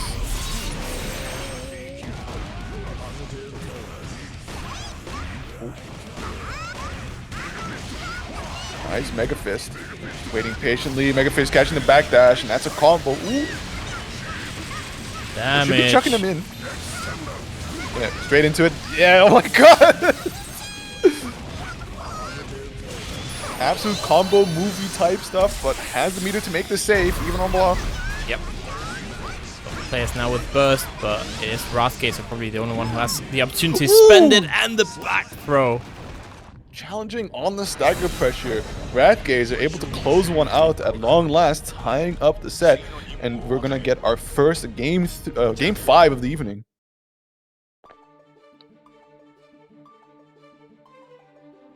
Alright. Envy, why is that a goose hitting the gritty in my chat?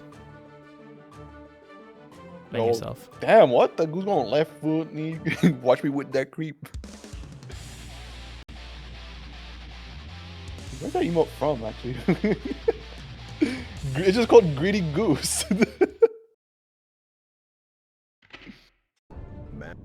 Alright, final game. I ask my students to hit the gritty every time. I want to get off 2 minutes early. Alright, hit the gritty, random student, and then they're always too embarrassed to hit the gritty.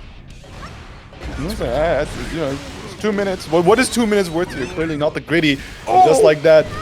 Wrathgazer. Oh, wow. Buster, and suddenly set point Wrathgazer. Okay. PataChu. Let's win 2 straight here. And we do it for Denmark. We need it. Another Dane in top 8. Be wonderful. Bring it home.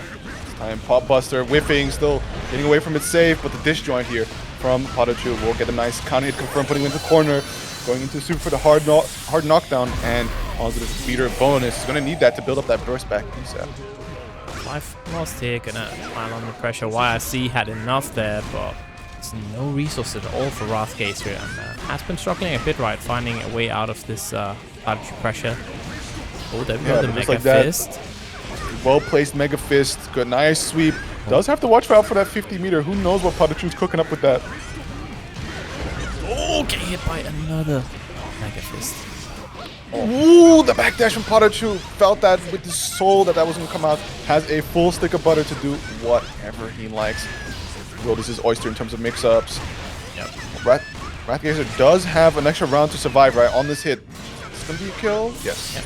And double Luigi, ladies and gentlemen. Who is gonna be the one to move on here?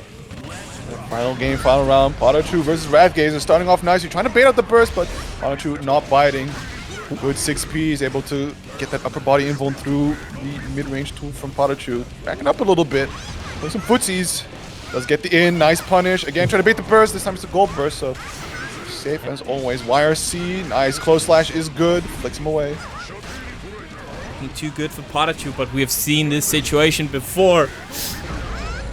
Yeah, and it Not starts like with this counter hit. Wrathgazer, no burst on the table. He's gonna have to hold this super while PataChu gets that hard knockdown, positive meter bonus, and likely a safe jump. Nuh-uh, Yuger, not like this, not like this. Nah. I don't want to see it. Right? I don't want to see it.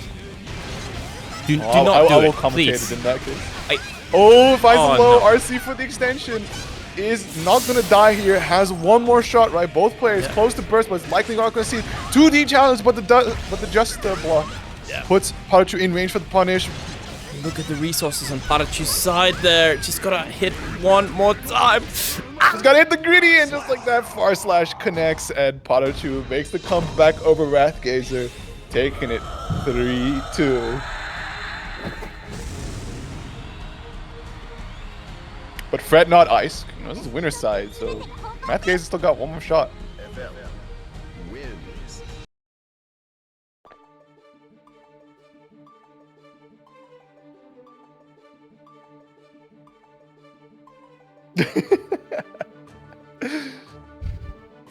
Pain.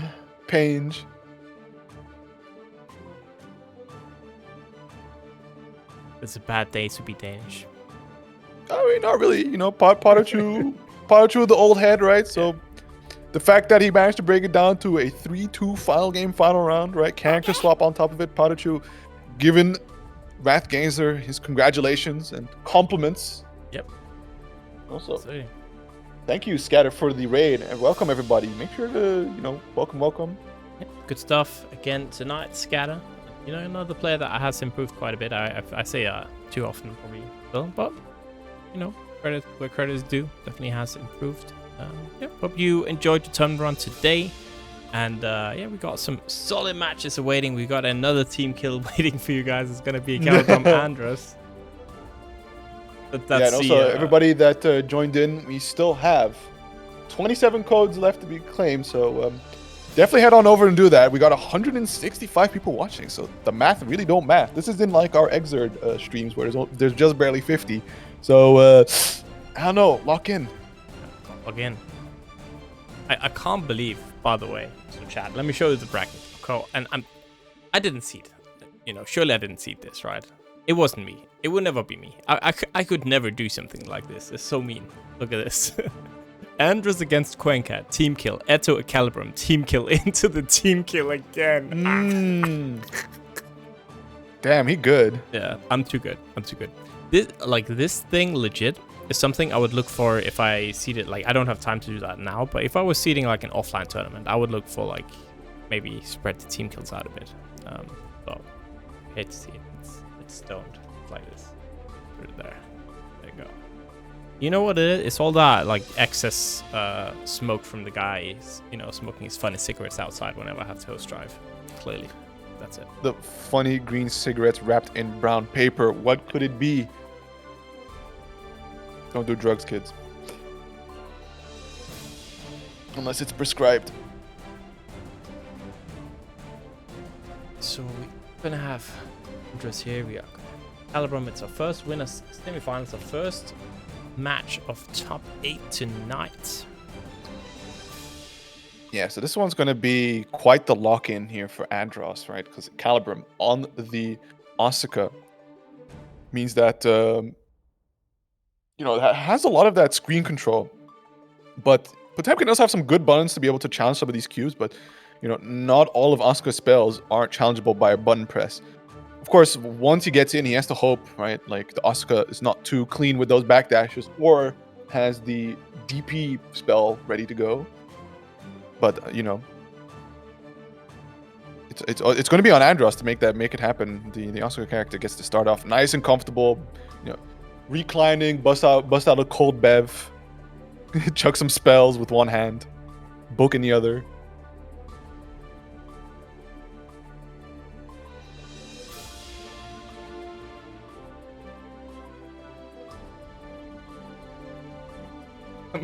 I'm sorry, I'm just reading chat in matchmaking. Like one guy DQ'd and it's like, there's no point in playing top 16 because I gotta fight Sobeater for top 8 and I can't win. What? That's funny as shit. Oh my god, that's like I'm never winning. Right like maybe in a parallel universe, not in this universe. Duel 1. I guess fair, right? Like, even with that mindset, he wouldn't win, but I was talking about chucking spells, but immediately round start, ecalebrum trying to run up and challenge Andros. Did you see this character you're playing against, bro? Like, is this the one you want to run in and press buttons against? So one thing, right? I'm not sure you were there for that arc, but this matchup being kind of awful for Potemkin, Andros actually was one of the few players who was able to heavily challenge Sando of all people in this matchup. He's very, very good at playing against the Asuka on Potemkin, which is quite interesting, right? Because it is a super rough matchup. Guy's fighting for his life, but doing it well. You say that, and he's just absolutely saucing up on ecalebrum, breaking the shield, doing massive Potemkin-esque damage. I mean, definitely, I might be glazing a little too hard here, but Andros is definitely his own caliber of a Potemkin player, right? This is the kind of stuff where, oh wow, that's 6-speed he tackle, just canceling off, like you can cancel off of the hitting the cubes, right? Yeah. immediately pressing the heat tackle. Super aware of the options. Also just really willing to commit to some of these immaculate reads and pressing on a blocked hammerfall. All right. Break the wall. There we go.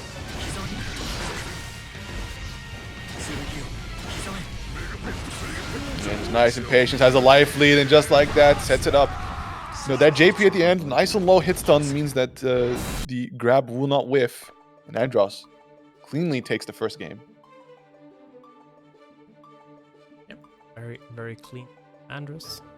And I feel like whenever these two play, it is usually Andros with the agency as we see here. Obviously, ecalebrum super strong as well. So probably see some sort of adjustment here. Yeah, we will see. I mean, yeah, there's something I really like about watching Potemkin and then like other grappler characters in general, because they really make the opponent like look stupid when they're winning, because they're doing all kinds of they're doing all kinds of crazy reads and like getting these command grabs in, throwing out buns where you just go like, why did that work? That doesn't make sense. Like, yeah, why did the 2HS work there? Whereas it's just, you know, a full commit read here from Andros, who just goes like, this will connect and I'm gonna have a really good time when it does. Like that big close slash. We'll use the blue RC.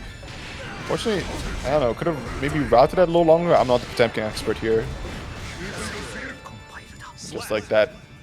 Getting all kinds of doing all kinds of resets here. So I don't know if Andros is necessarily playing with his food or trying to bait a burst that isn't there. Interesting. Ooh, they counter it though with the overhead, and there we go.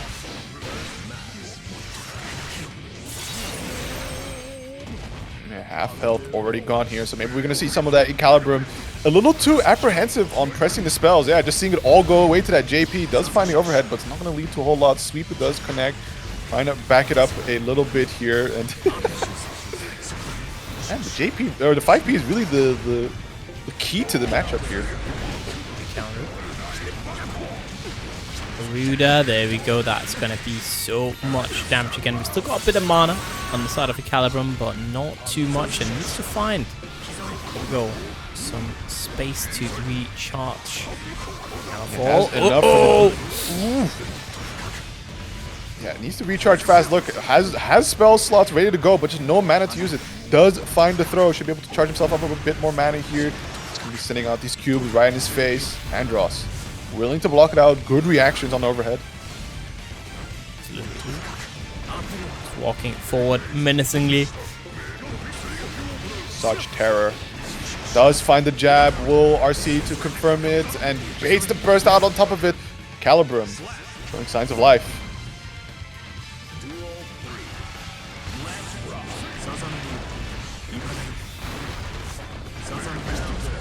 Counter hit.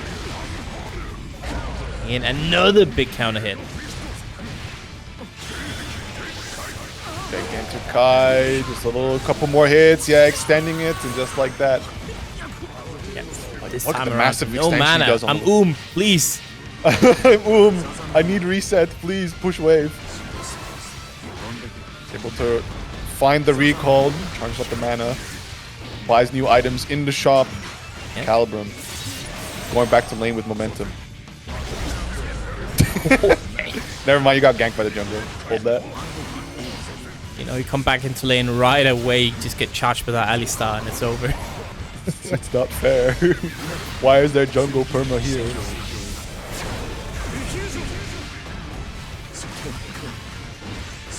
Alright. Pressure. Mana low though right now again from ecalebrum. Trying to create some space right now. It is, you know, all the pressure on Andros here to find an opening.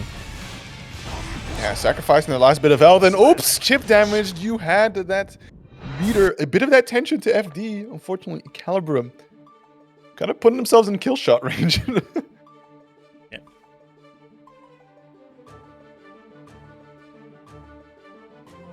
I was just thinking, like, that walk down from Andros earlier just makes me so sad we don't have a Fire Force fighting game yet.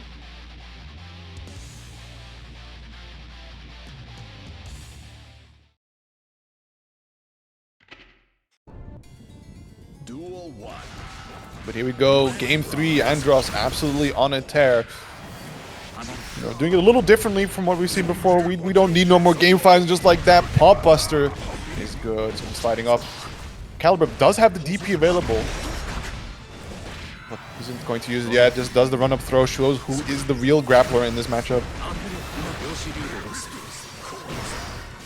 Oh, good RC from both, being able to challenge the jump with throw and also RC to throw tech. Now stuck into the corner. Has to hold this tick throw, put into corner. Good charge ups here from ecalebrum. Starting to feel himself a little bit more in the matchup. Backing away. Up the bubbles there. Ooh. Big fist of Zap pointing at the perpetrator right there. Counter hit him. DLC forward. Man, if you picked that up, that would have been crazy. Oh, no. Try to commit and hard bait the burst, but unfortunately, Andros not biting. Gets the counter hit Mega Fist into kill, and with that is on set point over ecalebrum. That's a good start. That is one hell of a start. You know, unfortunately, Asuka doesn't quite take a whole lot of damage from that, considering the mana shield. But just like that, you're put in the corner. Good challenge here. ecalebrum being able to bust out briefly, charge up a bit of that more mana. In your cards. Oh, and the RC on top of it. Andros, quick work of ecalebrum takes it 3-0. You know what's crazy is the fact that he didn't just pop bust it, he covered it as well. So he like slid forward slightly. That's not, you know, that's like a 1 frame or 2 frame slower pop buster. He just had that read super down. Absolutely. And we are gonna go on to our winners finals here. So very solid. Yeah, and I think with that, we're also going to be getting a new commentator, right? Absolutely. I do believe we might even have this new commentator in the room with us right now. Do not be startled, chat. He doesn't bite. It's just a me. It's lurking. It's in our replacing you, walls. Ice. Kinda. That means I will fade back into obscurity. Take it away, guys. Thank you, Ice. Welcome, Lapsus. How have you been? Mustache on point as always. Oh yeah, my mustache is getting way epic day by day. And yeah, I've been doing great. I decided to play the tournament, went 1-2, at least took someone to losers, which is good. But then I found PataChu, and well, the rest is history. Was it how did the PataChu match go? How bad? Did you take a round at least? Nah, Okay. not even. We'll get there. I only had 1 round which was kinda competitive. Apart from that, everything was a complete stomp.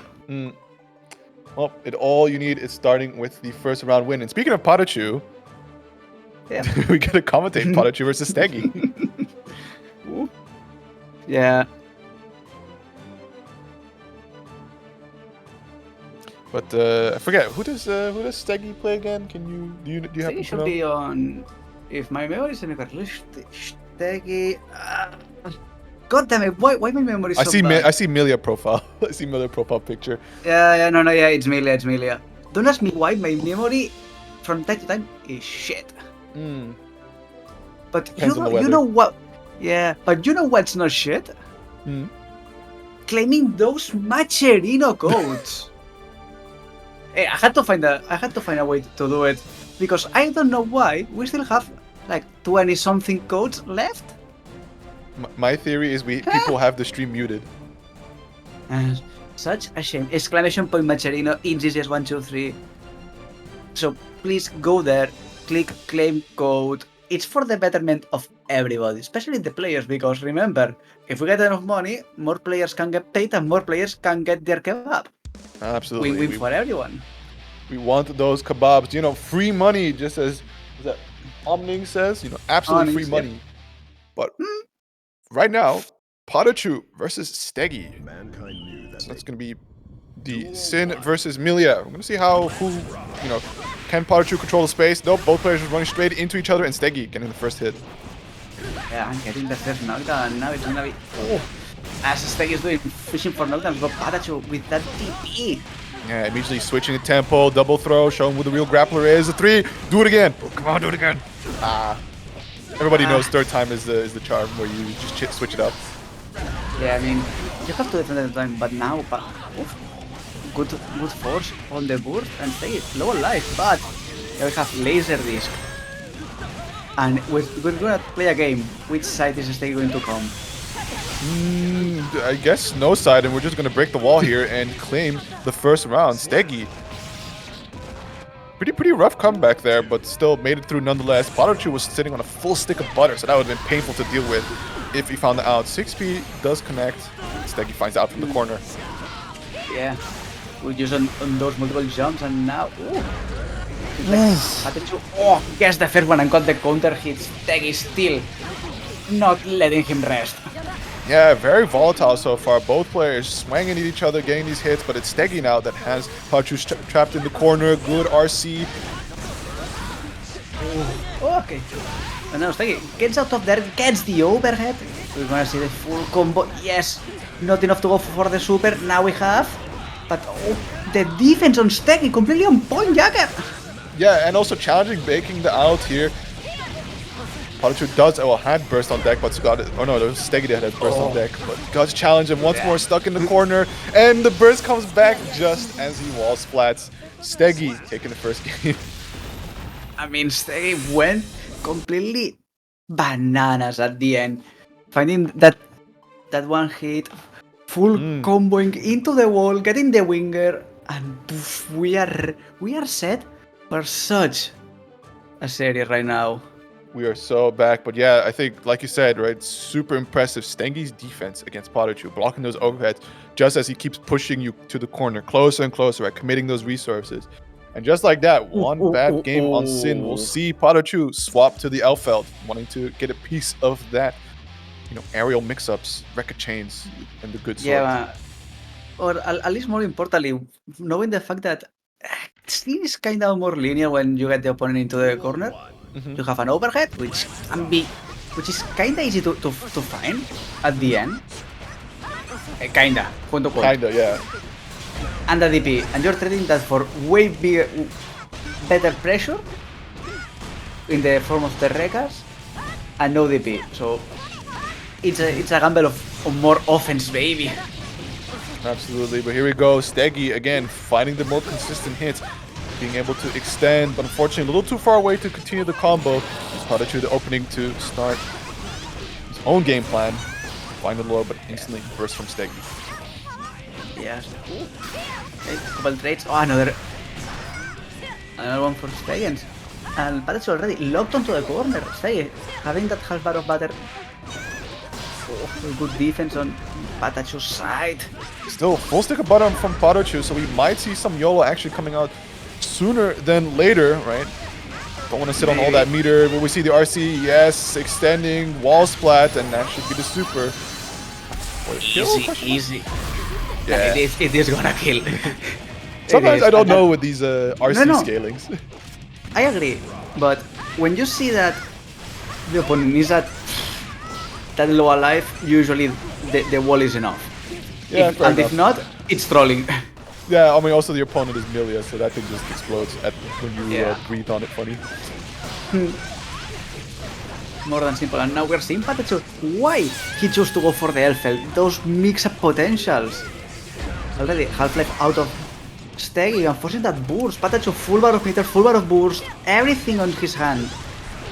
I think it's also the Elfeld character not only having all these mix-ups, but these good mid-range tools with nice disjoints, but good backdash here from sstegy. He's able to fight and escape from the record pressure, gets the counter hit on the Millia car. Yeah, the haircut and now, oh, that's nasty. And again, PataChu dying just as burst comes back on, but that's alright, because you still have one more round ahead of you, so it's plenty useful here. Exactly, and now using a couple of the fireballs, and sstegy is just waiting patiently. Now gets a hit, he's gonna go for the haircut. Yes, we are. No, this beautiful back throw by PataChu. Absolutely, but unfortunately finding himself back into the corner, will burst to try and create a bit of space between him and sstegy. Still, sstegy with the pressure pushing PataChu closer to the corner, does get the grenade. That damn pine grenade, even in this game, doing making problems, but now PataChu through RC, easy peasy against the wall. There we have the overdrive, 1-1 into that board. Absolutely. So yeah, the Elfil character really working out here a lot stronger. I think it's just like you said, more mix-up potential than some of the linearity that Shin has, right? Trading some of that range control and also a DP for a lot more mix-up and pressure and like opportunities to open up their opponent, as well as like those major disjoints, right? Those gunshots she has, as well as projectiles, is perfect for trying to keep sstegy at bay and advancing at his own terms. Yeah, at the end you want more space control. If you're facing someone that can mix you up in a 5-way way, so up, down, left, right, and everything in between at the same time, because Millia, having a big disjoint, each counter hit is mostly a death sentence, depending on the amount of life that Millia is. Go for it. Shin can do the same, more or less, yes, but we are telling you, you are trading linear damage or linear pressure that sstegy is more than knowledgeable from. I have 5 ways to mix you up. Duel 1. Absolutely, making it Your choice. super tricky. So we're going into game 3 here. sstegy immediately starting with the run up, far slash. There we go, PataChu finally committing the burst, just gunshots, right? Keep him at a distance. Does find the hit in with some of that stagger pressure. Yeah, but now playing a lot more aggressive, trying to go for more of a standard pressure, in the sense that, yeah, I'm going to set a discus, but if I can just punish you for just using buttons, why not? The laser just wanting more space, training there, getting the bandage, and now full combo, full bar of boost, half bar of butter, more than enough. Yeah, TK Bad Moon will do it. sstegy looking super alive here. Definitely like seeing more of that stagger pressure, right? Far slash into the delayed disc. Ooh, that throw is gonna. They just. Oh, now we have the opening. Oh, beautiful backdash by sstegy. Yeah, keeping the pressure on PataChu here. We're seeing a lot more of that Lush Shaker come out in this matchup. And ooh, fakes the double cross up. It's on the same side. Good footsies coming out here from sstegy. Pushing PataChu to the corner. Gets the Lush Shaker once more. Throw tech. Good. Just like that. RC foot extension tries to bait the burst, but a good delay burst from PataChu. Gets him out. Yeah, and then I think trying to fish with a low 6p, but sstegy is still playing beautifully the air. And now just double haircut. And sstegy is already 2-1 in a really good position to win right Absolutely. now. 1 game away. It's interesting to see the different tools, right? So less going for a lot of these air dashes, more using some of that mid-range tools, you know, the good far slash into delay disc, try to catch PataChu. Attempting to make an escape, right? Trying to use some of those his own normals or maybe one of the grenade chucks to reposition himself, but sstegy keeping that under control and then gradually pushing him towards the corner and setting up that patent pending Millia mix. I will not say patent pending, patent fully obtained at this point. People should be paying royalties to sstegy to do those mixes. Okay, back to being a little bit more serious. We see PataChu this time just saying no nonsense, full aggro. Already forcing the burst and catching another hit. Well, the pressure is unrelentless. Yeah, oh, nice 6p here coming out from sstegy. Now it's PataChu stuck into the corner. It's unfortunately running straight into the command dash. Again, holding the stagger pressure. Capel working, unfortunately, a little too far away, but does find the hit. RC for the extension. Finds the overhead. Yeah. Enough to get the wall splat, not quite, but again, Capel is on the other side. Yeah, beautiful side sword with that Capel at the end, and now sstegy didn't know where. Well, PataChu didn't know where sstegy went. Damn, I was getting mixed myself. I feel like maybe the players half the time don't know where they are themselves. It's like, if I don't know where I'm going to be after this mix, you surely don't know where I'm going to be. Just like that, sstegy on set point, already starting off nice and strong, but a good chance for PataChu. Might switch that up a little bit. Okay, but good defense on PataChu. Oh, beautiful air throw PataChu Wow, the forced to pop the reactions. deflection. I don't know, Millia players. Sometimes, right? But here we go. Yeah. Good challenge from PataChu. Trying to keep some of that mid-range control. Is going to go into the super. Won't be a kill, but still, look at the damage. Look at the knockdown. Look at this positive beater bonus. Yeah, I mean, oh, and then a gunshot with extra luck. Well, at least on my end. Stream seems to be happy. Yeah, we're just kind of having a laggy Discord stream here, so a little tricky to commentate. I mean, But, yeah. Based on delayed footage. Okay, Ice gonna do a quick swap. Anti-air from PataChu. Okay, we're back, and he's already put him halfway across the screen. Oh. Grab. Oh, without an assist, just going Oh. for the. Oh. Oh. Then PataChu with the flex, getting himself the jutsu. Damn. Staying alive, going to the final game, so either player can take it away now. That was one devious mix, right? Forcing you straight into the 5D. I was expecting just throw RC, a couple of hits, super, we are done. And PataChu, no. I'm going to stack you mentally as hard as I can, because jeez, that was a devious mix-up. Standard mix-ups from one of EU's finest? Surely not. But here we go. Final game. There is going to be no further... I mean, maybe some round-based adaptations, but anything major, right? This was the last moment for these players to get a breather, to think about what went well, what didn't go too hot, and what they might do to be able to take the final game. Duel 1. Exactly. And I would say that this round is going to say a lot of things, and we are saying that sstegy is going to be the first one going aggressive, but PataChu gets that counter hit, gets the grab, and now we're going to be seeing a lot of offense. Yeah, burst, putting PataChu close to the corner here, getting whiff punish, right? 6P attempt, not quite landing its mark. Throw him back to the ground. This burst, oh! It's PataChu finding the throw, very nice. sstegy stuck in the corner, trying to break it out. Immediately, PataChu backing away, trying to make sure that he himself is not being chucked in the corner, but just like that, it fails. Will burst to stay alive this round. Yeah, and sstegy playing a lot more area. Oh, fishes the hit, RC. One Artemis, we're gonna see the follow-up. Yes, we are there with the wall and the haircut for that win. sstegy, set point. Yeah, immaculate footsies coming out here from sstegy, really quick on the take, right? PataChu whiffs a normal, immediately goes in there, pressing that far slash, getting that punish in. Just like that, put in the corner, crosses over with the turbo fall, getting an early wall break here. He's gonna set himself up nicely with resources. Exactly.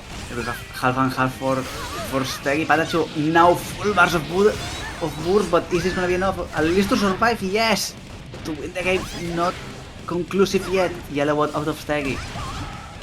Yeah, unfortunately, you can gunshot all you like, but sstegy does have the life lead, gets the run up 2K, and just like that, will take it over. PataChu 3-2, sending them down to the loser side. Millia.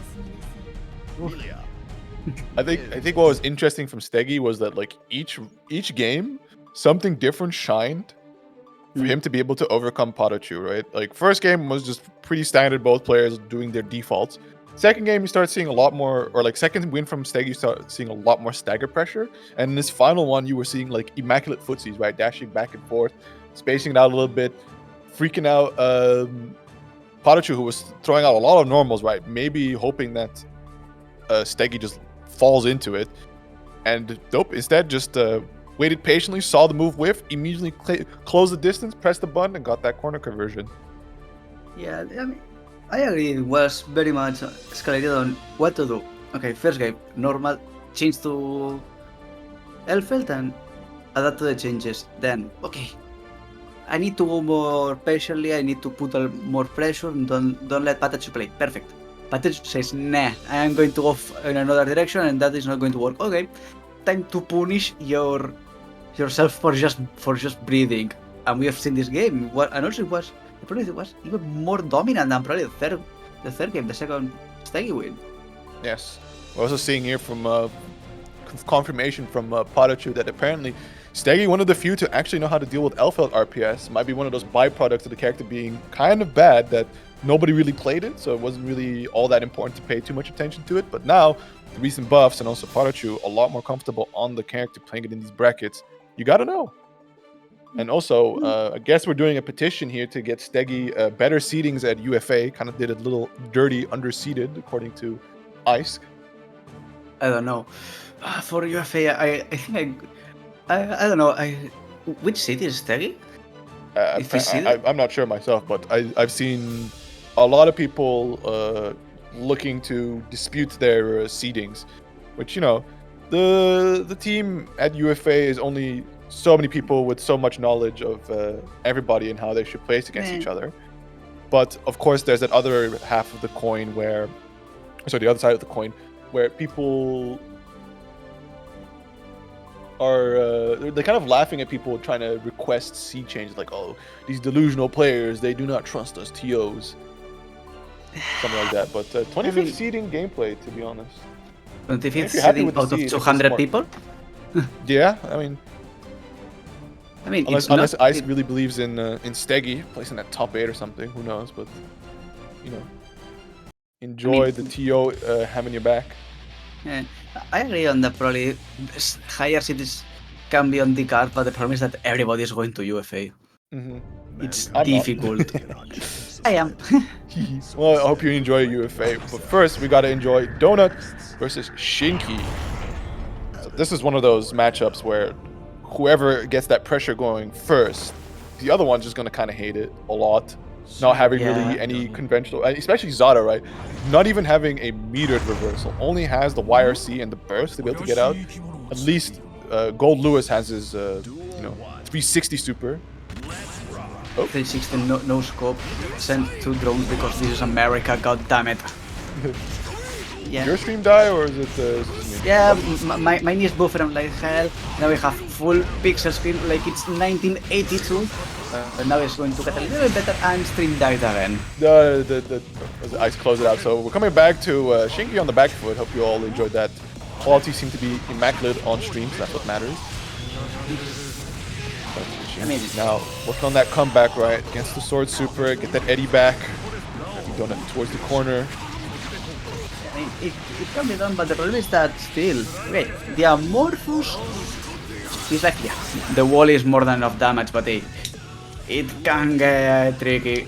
Goldlewis is still that big boy, and it's difficult to kill him. But as you said, if you get the advantage at any moment, Zato is known for pressure, Goldlewis is known for pressure. You can, unless you do something wrong, which, well, things happen, you are not going to get to the opponent's play, and we are seeing it already. Look at that damage. Yeah, it's Donut already. Dream right there. That's why you pick up this character, to just unload unholy damage.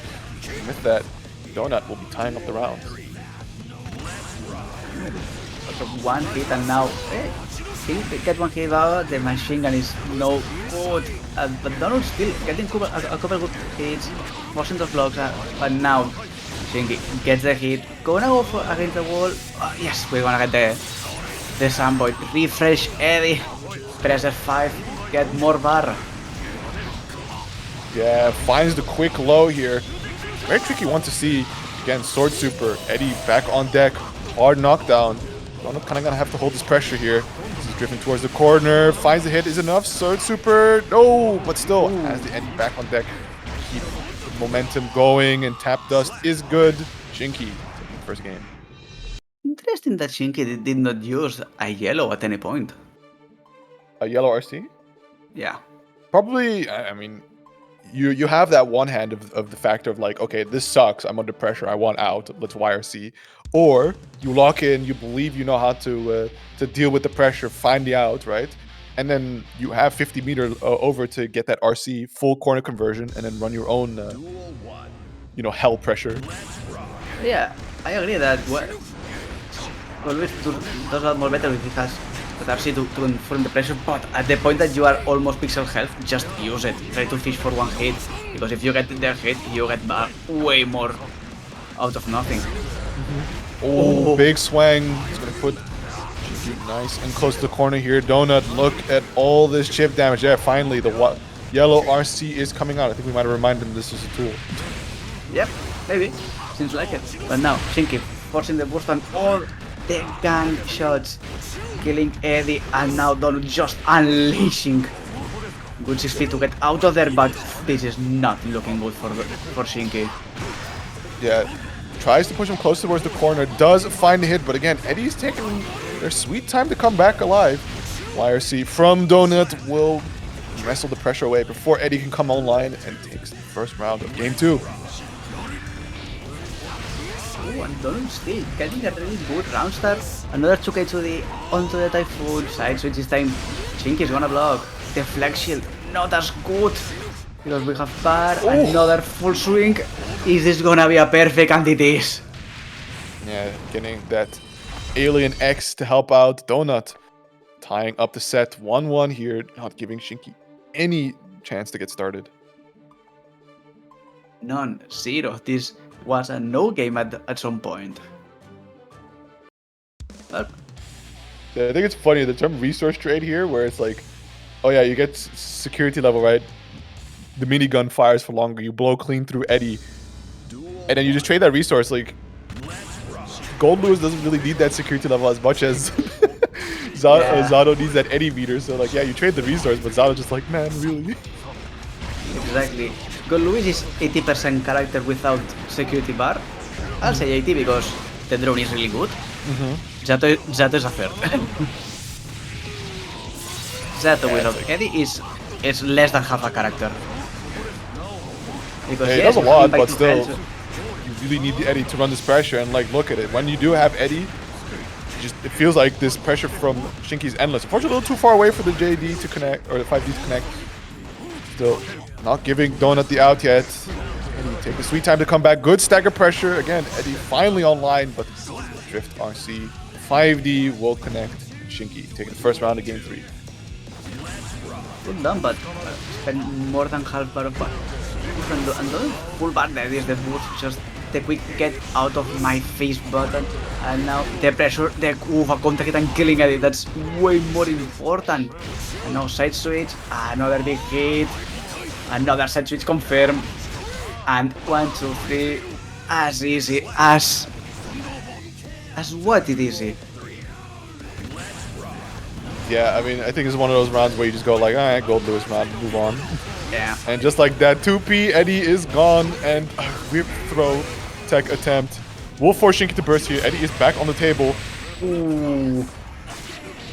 Nice. You know, the Skyfish did come out, but he didn't shoot out Eddie early, so still has it, and just like that, right? Holding on to Eddie, paying off. He's gonna drive Donut all the way to the corner. Now we got that Zato mix. Good blocks. And he's gone now. Still blocking. Drunkard Shade trading, keeping Goldlewis stuck in the corner. Trading again, still not escaping that corner, but that life lead slightly in Donut's favor. Getting back. And that is what. Oh, the deflection baited completely, which means that Shinky is gonna get a free wall crack. Not enough to kill Goldlewis because we know that he's a big, healthy boy. A good tech on the air. Oh, but White Weltersaur, my beloved. Yeah, try to deflect shield him into the corner, trying to build some space, and whoa, swap sides with the Eddie after blocking with the shield and gets the throw. Immaculate stuff here from Shinky. Exactly, not something that we believe that any of us at the commentary booth will be able to replicate because how are your reflexes? I don't know, but that whole setup was super nice, right? Like, block the Behemoth Typhoon with the armored shield, slide in. I think like he set it up with Drunkard Shade as well. Was able to slide right through the Thunderbird and get the throw. Like, Shinky busting out some elite Eddie tech. Yeah, the beautiful use of the oppose at the then and to just get a clean win. And now Shinky, this game at least, going extremely hard. Already Half-Life out of Donut, but gets us 6p in, and now, well, I hope you like blocking and eating a lot of chip damage. I don't think anybody does. He's going to try and use the faultless defense to push a little bit of distance and also not take too much chip damage. Just like that. Does find the hit. RC for the extension. Knowing Zato, that should be a clean wall. Okay, well, I thought it was going to be a wall splat, but finds the next hit. Unfortunately, not fully converting. Death by 1,000 cuts. This time, that does hitting, but living on a pixel health here. Donut. One more shot. Ooh. The Hail Mary, just like that. Is it enough to kill? The OTG will do it. Donut just absolutely robbing that round away from Shinky. That was a full grand... That was Grand Theft Auto. 5 stars, call the military. Donut's doing illegal stuff. Very much illegal. You should not be able to steal around at that level of health. But now, back to the real game, Shinky. Again with the pressure, Donut with a burst, and Shinky with half bar of burst, of tension and burst. Should be more enough to open Donut, but you should never underestimate a Goldlewis player. Yeah, unfortunately throwing Goldlewis out of the corner, so he's going to have to be extending that. Okay, finds the hit luckily. Was going to have to use that Eddie meter to push Donut all the way to the corner, but thanks to finding the hit, is able to bring it down to set point here for Shinky. Oh, and beautiful Shinky to evade that cross over Typhoon, and now Shinky. Again, full advantage of burst bar, putting a lot of pressure onto Donut. Half bar of bars ready. I like him using Junket Shade, right? Because a lot of times ends the pressure. Just going for the Mogus here? Yeah, Okay. Mogus. Ooh. And takes Eddie with him as well. This might be Donut's chance. Opting for the Skyfish here. The jump around from Zato, or Shinky, does work. Shane has to hold the Goldlewis pressure now. Finds the hit. It's enough to kill, not quite, but you hate to be in the situation. You'd rather end the set right here. And the Thunderbird. Oh no, again. Not again. The low Typhoon, the crossover Typhoon always is the one that's gonna get you. And with that, Donut already tying the series 2-2. Damn. Absolutely. So these lows coming out really nice, coming out very effectively from Donut. Shinky eating a lot of health because of it. You know, starts out really strong. Wasn't quite able to close it out. Let's see again if we can get more of that patent pending Shinky Zato pressure. Not let Donut get anything started at all, or if Donut is going to find the out. And then when the Goldlewis pressure, so far it seemed to be Shinky. Getting a strong start with his wall break. Exactly, so far so good, and we're going to see a reset. Oh no, no more Eddie, and now Donut gets the hit, gets the cross up. Gonna stand another bomb. Oh, beautiful yellow in that situation. Gets the confirm. Well, not really, but the pressure is on. Oh, there's the confirm against the wall. Yeah, wall break, get the Eddie back. This is looking super strong for Shinky here. He just sends out the Eddie, invite hell. RC, while the extension tries to. Whoa. That should be a punish. Oh, there's no. I thought I was able to punish with the deflect burst shield, but I also thought that.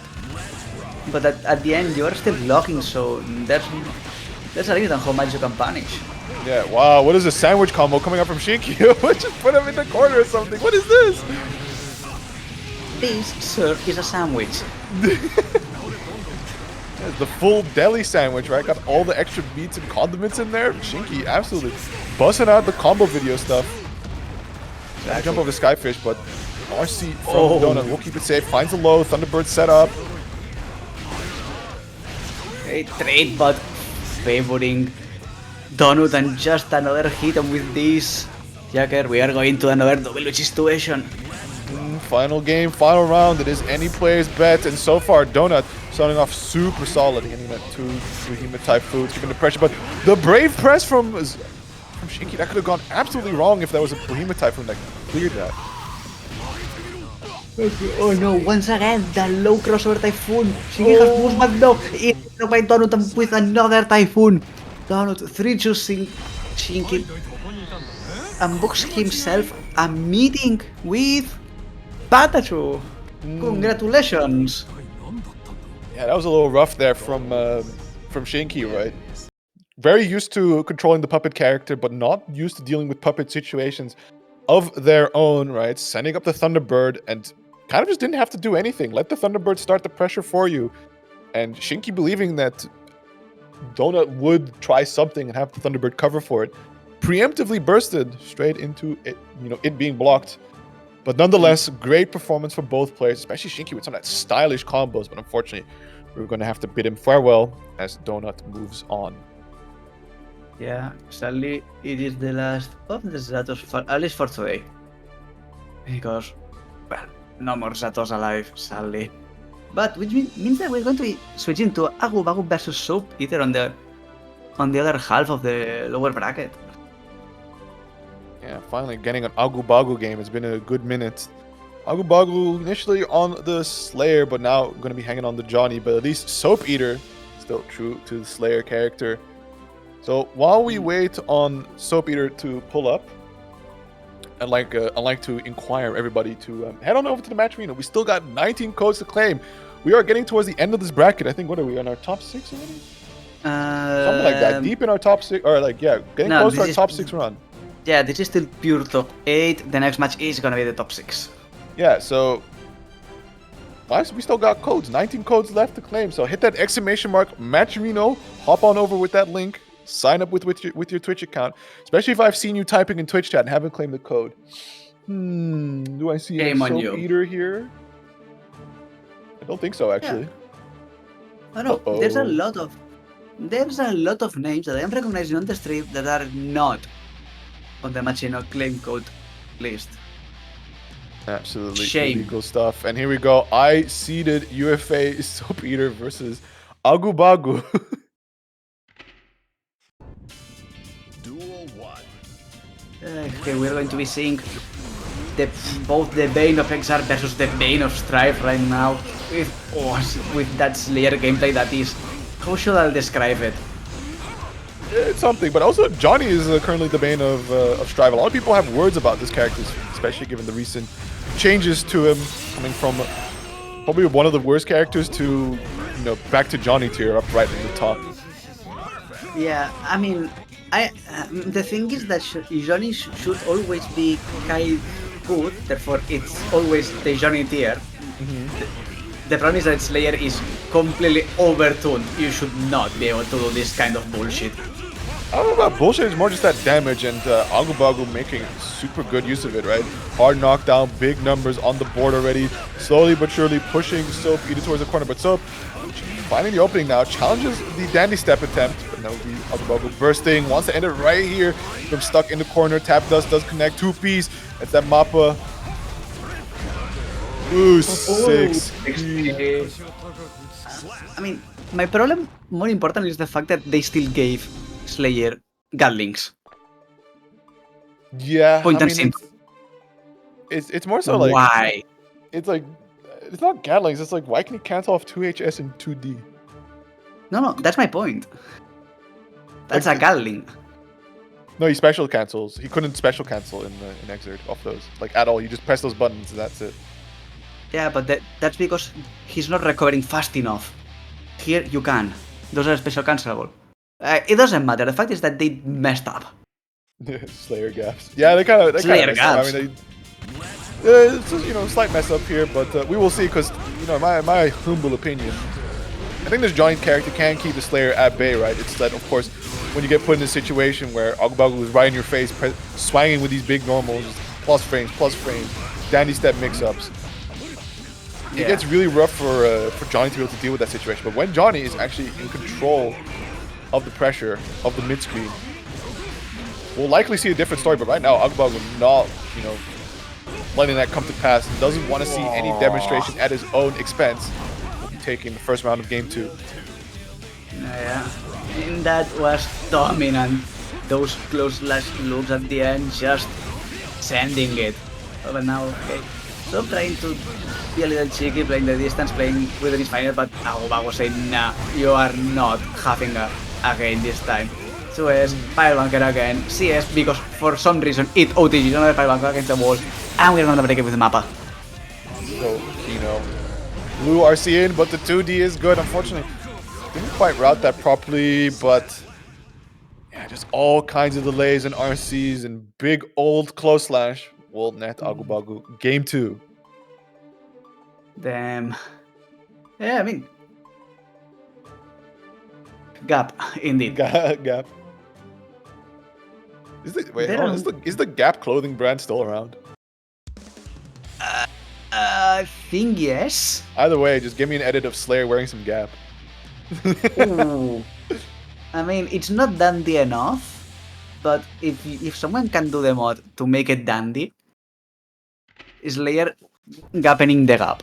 Yeah, a finely tailored Gap suit.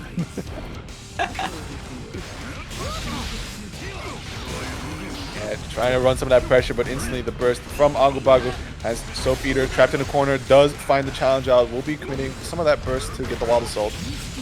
Yeah, there we go. That's looking a little bit more like the matchup I expected, but unfortunately AgguBaggu finding the in, is challenging with all kinds of plus frames. Just look at this pressure.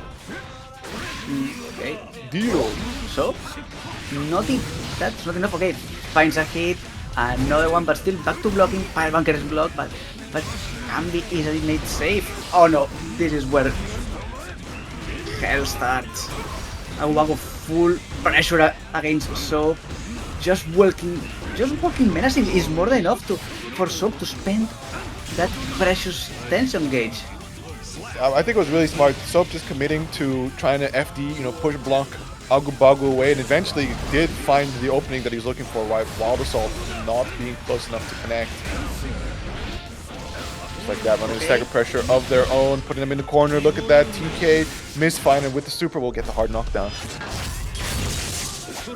The hard knockdown. It's really good, and also we're going to be seeing Slayer's favorite position, dumped laying back, relaxing, while being knocked down because Slayer. Oh, Hands of Doom actually finding work, but that the counter hit off of the misfire gives Soap Eater the opening to connect the super and actually put themselves on the board here, taking one game, making it 1-2 for themselves. And good job also. I know that I've been shitting a lot on Slayer because he's overtuned. He still is. There are still some disadvantages on playing him, not having the traditional dash, even though his one is impossible. Yes, but I wouldn't even say having traditional dashes, like not having traditional dashes is weakness, because like a lot of characters don't have traditional dashes, and it's complementary to what they're looking to achieve. Is the fact that he has a subpar backdash. And it's not even like a thing of like, oh, in Xrd he had the crazy BDC. His backdash in general is just awful. And doesn't really let him interact with how other characters would do with things like throws and maybe some close lashes.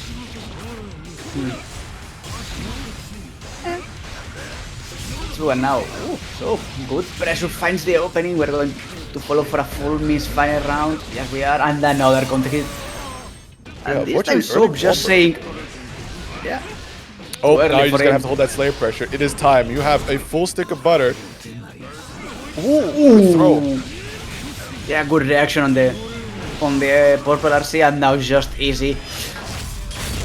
If you ask for my name, I will tell that my name is Johnny. Johannes, just like that, taking first round of game 4. Might be a little bit patient, use some of that Johnny long range normals. Yep, catching forward dash, and look at the pressure. Misfinder, AgguBaggu does get the jump in, but it's currently being push blocked away by Soap Eater. Okay, side switch still not good enough. Soap playing patiently, just abusing the speed, and no, gets a counter hit. Boost off from Aggu, but Soap just relentlessly pushing forward another card, another misfire pressure, and another reset with the grab. Yeah, it kind of looks like has AgguBaggu shook here. Doesn't want to challenge on any of these dash ups coming out from Johnny. Gets the tab dust. Ooh, AgguBaggu living with a pixel health here, so one more situation, but not far slash will do it. Soap Eater ties up the set with a perfect, making it 2-2. This set could not be flipped harder. Yeah, absolutely. Like, definitely Soap Eater finding their footing in the matchup, but also AgguBaggu being a lot more apprehensive on block, not wanting to challenge, some of these war crimes that Soap Eater is getting away with. Yep. No, agreed. If both players throw the Geneva Convention out of the room, this happens. We are seeing some war crimes out of Soap, some war crimes out of AgguBaggu. Isn't this a level game, a level field? Welcome to Strive. Yeah, I know. I've been here since almost day 1. Ooh, hit counter hit. Yeah, good anti-air with the close slash. Finds the mop up, but unfortunately, it is still Soap's turn. Does get the punch with 2HS. Is now stuck in the corner. It's late. Does give Soap the opportunity to get the punish in, trying to get that throw. Both players whiffing their throw into PRCs. Pressure. Yes, oh big no, 2HS. counter hit 2H. Yeah, that's only damage. Oh, only going for the 6k, doing a little bit of damage, and no, beautiful misfire on reaction. And Soap just going aggro. Yeah, good blocks, having good reactions on AgguBaggu, crossing over to the other side, still just wanting to just follows defense away. Eventually, you will get the punch when he overcommits to try and get back in, and just like that, is gonna get this super hard knockdown. Shouldn't quite be a kill, but AgguBaggu gonna be really low on health here. Yeah, look at that.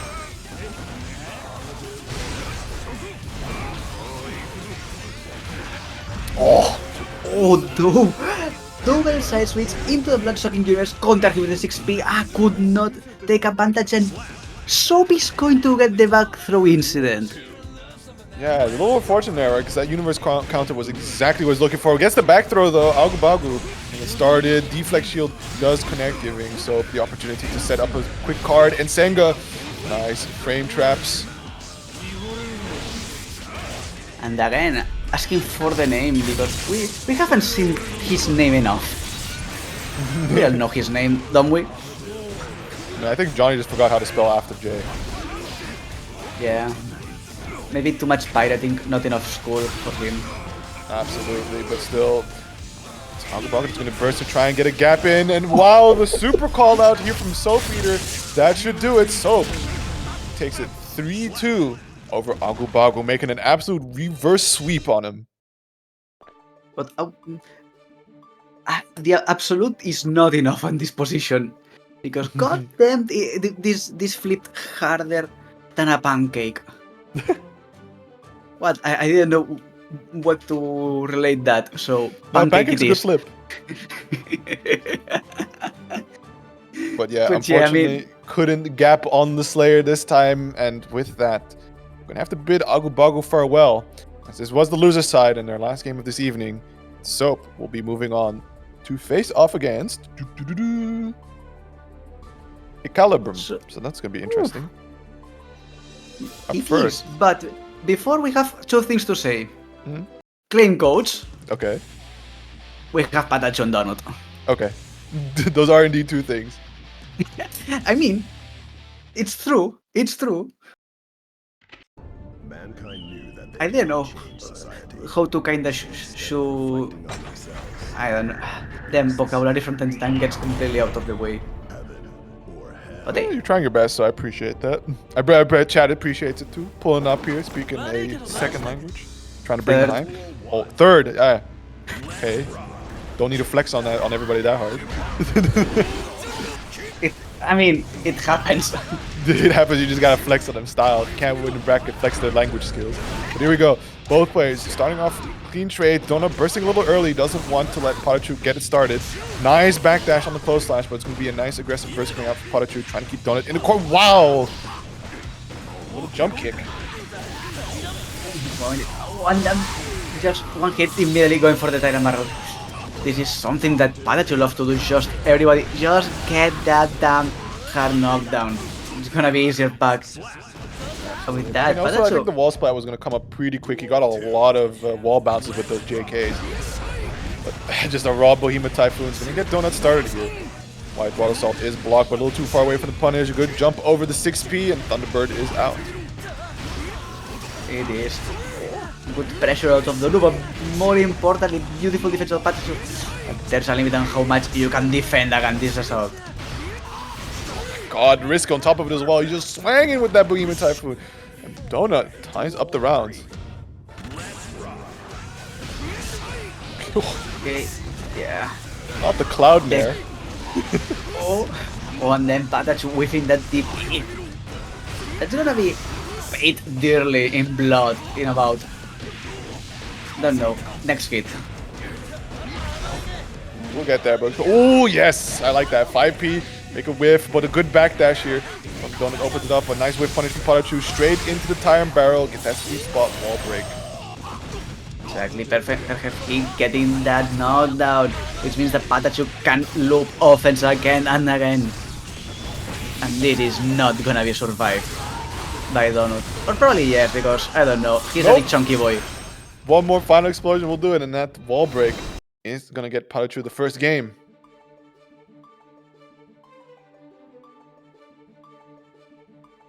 Ay. I mean, I'm gonna try some deep lore here, Lapsus. Do you know? Have you heard of the show called The Thunderbirds? Don't ask me why it triggers something on my brain. ancient old show that was done with like puppeteering, and they had these like different vehicles, each called Thunderbird, like Thunderbird 1, Thunderbird 2, Thunderbird 3. Kind of ultra.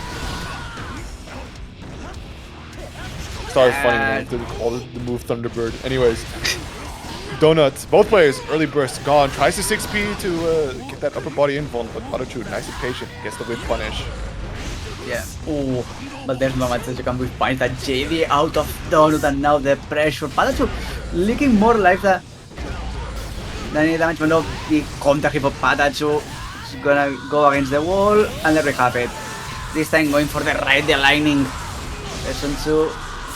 Getting the explosion, also wasting the full bar. Well, spending wasting, right? Gets a hard knockdown and just like that sets up the overhead and kills. I have to remember, it's not wasting, it's expanding the full bar, getting the damage. Absolutely, and then look at this immaculate footsies, right? Using that really good far slash. That right there is like vestiges of an old Xrd Sin. Yeah, no longer with us. Rest in pepperonis. Rest in pepperonis, Xrd big driver. Yeah, there you go. Big driver, counted pickup. RC for the extension. Will set up the wall splat. Won't quite kill here. Doesn't have to need to do so, but still a very positive situation with PataChu. Certainly, and now Donut on a zero of health, half bar of butter, half bar of burst. There it is. Pressure. Oh, gets the charge 5D. But PataChu resists burst in the nick of time. Right the lining with half bar. Counter hit JD. Behemoth Typhoon. Donut is not dead yet, and thank you, Frankie. Thank you for the raid. Make sure to claim some codes as we are in game 2 here with Donut. Starting off the rampage, trying to tie up the set. But it is PataChu that finds the beak. Oh, sorry, the Hogbaker, that's what it was. Get out and pushing Donuts to the other side. Yeah, nice footsies, beak driver as always, controlling hella space and tire barrel for the hard knockdown. Exactly. PataChu just being on patient. Yeah, beak driver. The big driver completely lined the drone, and with that PataChu should be more than enough to kill. Yes! More than enough is more than enough. And 2-0 for PataChu. I feel like I'm seeing Xrd sit here, brings a tear to my eye. Those beak driver counter hits. Ooh. Yeah, but we don't have charged big driver with all those hits. It's not even charged beak driver. Like, counter hit beak driver and Xrd just wall bounces you, and you get to do Sin's leap and get a full pickup. Like anywhere on the screen. It's ridiculous. Yeah, I know. I've been on the receiving end of that. A good couple of times. Absolutely, but it's here fun. we go. Yeah, it's cool. Yeah, nice 6P from PataChu here. One game away from taking the set over. Donut is able to just clear through Thunderbird with Beak Driver. Gets the 6P, controlling his air advance attempts. Oh, and then, also, again, big pressure. Donut trying to go for those back dashes, trying to gain space again, but no. PataChu saying, nah, I am not gonna let you play, because we both know what happens when Donut gets to play. Yeah, just like that, does find the in, gets it started here, finds the low. Not going to lead to a whole lot of damage, but PataChu is still stuck in the corner, tries to dive kick RC for the extension. Thunderbird kind of just hanging out there and back.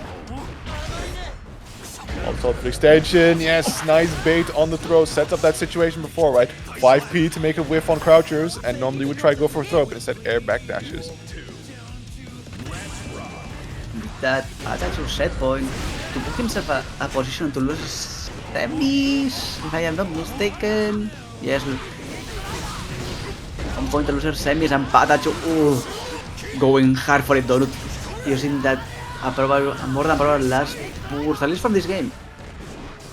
PataChu trying to get the space, gets the air grab, and also have more than half bar of butter. Gets the confirm. There we have Tyrant Barrel, and with the sweet spot, PataChu 3-0 into the losers semifinals. Absolutely brutal by finishing it off, scuffing Donut's Jordans. I could not believe it. Me neither. It's so rude. Absolutely, he paid good money for those J's. Yeah. Especially because those are special size, custom made for the Secretary of Defense of the United States of America. God damn it, Shin. Why you do that? Why? Not the Jordans. But here we go. Up next. Wow, what is the score they submitted? PataChu winning the set with I think it's like 9 million. So Stack many overflow. nines. Yeah, That's a overflow pure- and donut Yeah, -1. overflow. We have an overflow and an underflow. Perfect. Yeah, but Ice in the no fun allowed zone probably corrects the data. So up Yeah. next, we should be getting. Who are we getting here? Ecalebrum versus Ecalebrum? Soapbeater? Yep. Don't put the scores in like that. He's angry. No beams allowed here. I mean, Ice wants to keep at least the bracket as civil as possible. You can do all the memes that you want on chat, on the respective channels, but at least respect the challenge. Yeah, A little bit. It's I had the theory that that's what's gonna happen, but if you do indeed not report the scores in standard format, it's going to mess with the MMR side. So it's gonna think that PataChu won like 9 million games against Donut. Yeah, that's gonna be seeing Donut MMR into the ground, which is not good for anybody that's on the lower end of the MMR, because this means that you can face Donut earlier. Yeah, it's gonna skyrocket PataChu's MMR hit. But anyways, here we go. Soapbeater versus ecalebrum. This one's an interesting one because has a good range to be able to sort of tussle with Asuka, trying to get these projectiles going. Has no mana, will be coming up very shortly. Just as soon as it comes up, ready to cast some spells, Soapbeater finds the in. He's gonna go for the super. Shouldn't kill though, because the mana shield is kind of crazy like that. Yeah, and that was a clutch mana regeneration, because staying alive against all that combo should not happen, and well, mana shield is a hell of a thing. It's directly proportional to your own gameplay performance, right? Like getting hit here, mana shield going away, limiting what options you have available, and just like that, Soapbeater putting ecalebrum into the corner, struggling under all this long-range pressure. Does find the sweep, is able to charge up a bit of mana. Yeah, I do charge a little bit, change it into the third deck, and now we are all ready for the mix after the first hit. Exchanging life for mana, something that every magician is going to do one day or another into his life. Yeah. Ooh, what a challenge! Absolutely brave, right? That card was slowly floating down. That could have been a massive hit, but opting to 2P here, both players bursting out. This will be ecalebrum's probably like last burst unless he's able to make the comeback on this round, but nope, even with the grave beat, Soapbeater takes game 1. Yeah, ecalebrum had to try to go for the low tremor, but Soap was a little bit too far, could not connect, and Soap said, "Oh, thank you for the counter hit." Proceed with the deletion of the Asuka. Since an Arcroids hashtag something. I don't know. Hashtag something indeed. Yeah, because technically, I think it depends on the color, if I'm not mistaken. You had Asuka Arcroids or Asuka R hashtag.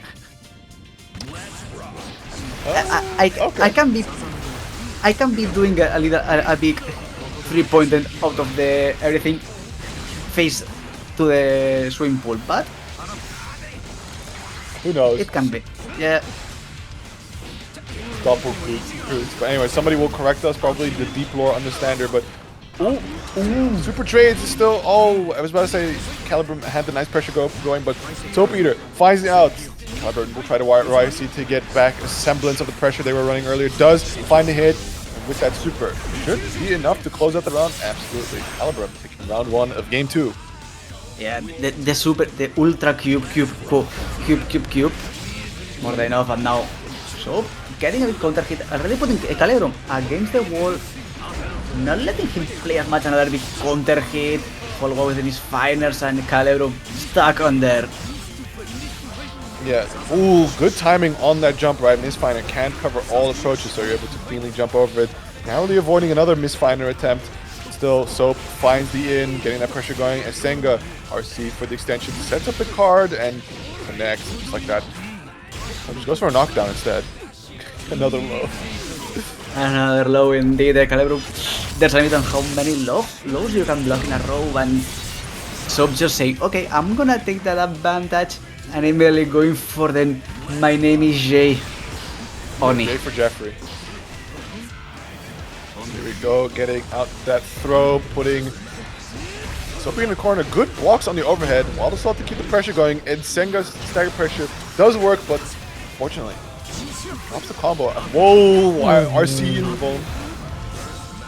Beautifully done there by ecalebrum, and big use of those. Tells me there are now gets the counter hit.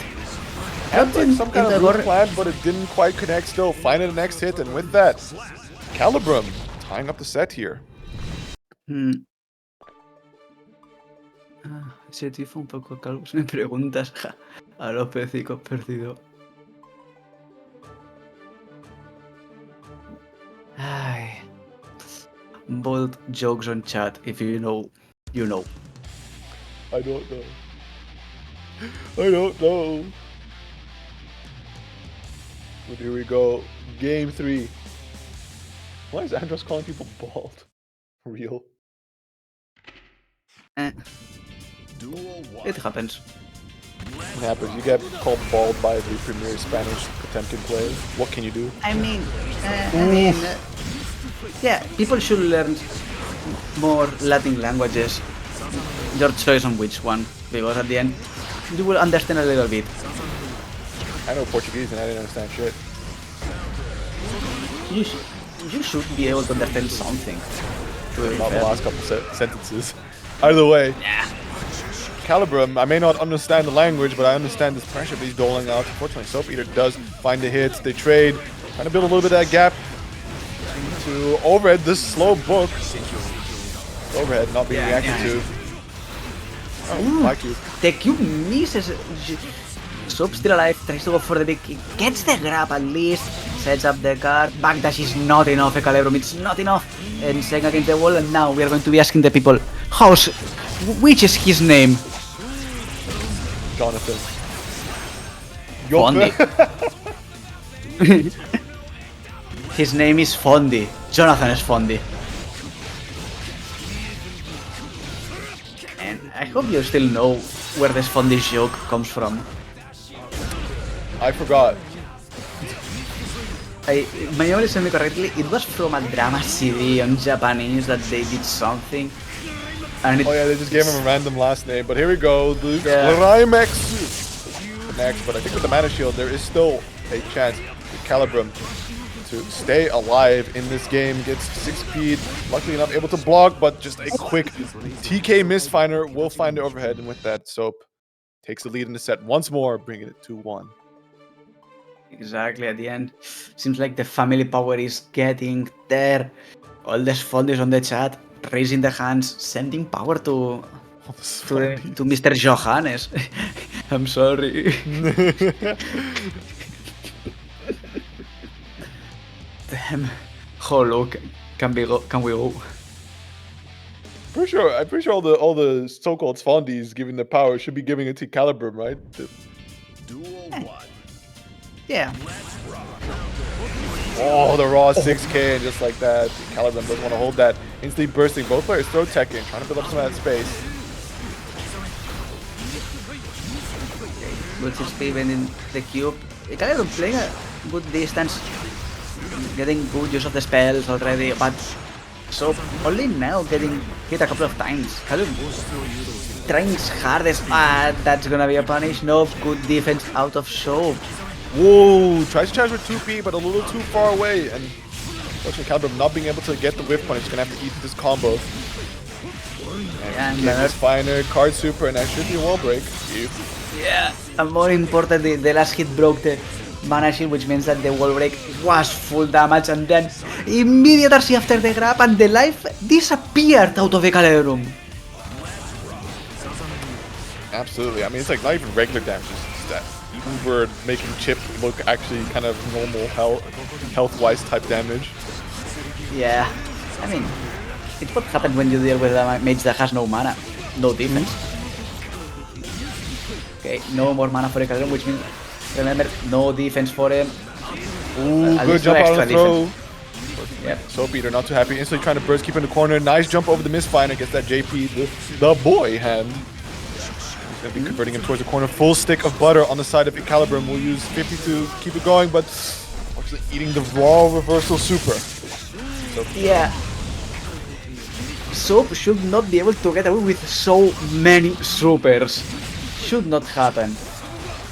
we're just getting For the now. good read on ecalebrum, willing to just keep the pressure going at all times.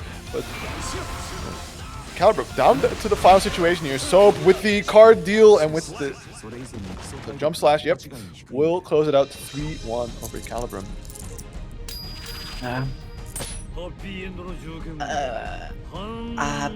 Pretty dominant game at the end for Soap, but we also saw some really good things out of ecalebrum. You don't get to top 8 at a Salty for no reason. Absolutely. Ever. I mean, that being said, was it ecalebrum was seeded 5th? So pretty good. Yeah, perfect seeding in that sense. I think I have to win this one for it to be perfect seeding. Yeah, Andrea should win it if it was perfect, but at least we can say that ecalebrum seed was perfect. Absolutely. Top 5, top 6, which comes 6 and 5, perfect. But It apart was from funny, that, it just hit me with a brainwave. So for anyone that plays Dota, or doesn't really play Dota, Asuka functions like a character in there called Medusa, who has like next to no HP, true. but her HP is instead her mana. So if you run anti-mage, you deal like double damage to her. It's hilarious. yeah, I mean, but isn't the lane Medusa anti-mage kinda all one? Kinda lopsided in the sense that if anti-mage ever gets in, can nuke a Medusa, and it's not Medusa, just kites anti-mage forever. Well, I mean, you gotta be aware, and then you also kind of have to build the comp around anti-mage to be able to get in on the Medusa. But there's a way for like to avoid this. But of course, when the matchup is like relatively even, having Blink as a spell plus Diffusal Blade as a passive, you just tear her apart and you just get on her, and your job is basically to eliminate Medusa. Yeah, But enough about Dota. We got the next game. Andros versus sstegy. Yeah, no, we don't play MOBAs in this house. No, actually, I don't. Good choice. I am not joking. No, I mean, I used to, but then just stopped. Really? Yeah, same. Got I used to fed up. play a unhealthy amount of League of Legends. Same. I am not joking. From season 5 to 10, I played a lot of League, and then just stopped. Don't ask me why. Probably because shit got boring, or the way I like to play champions got completely nerfed to the ground and said, fuck it, I am not playing anymore. Absolutely.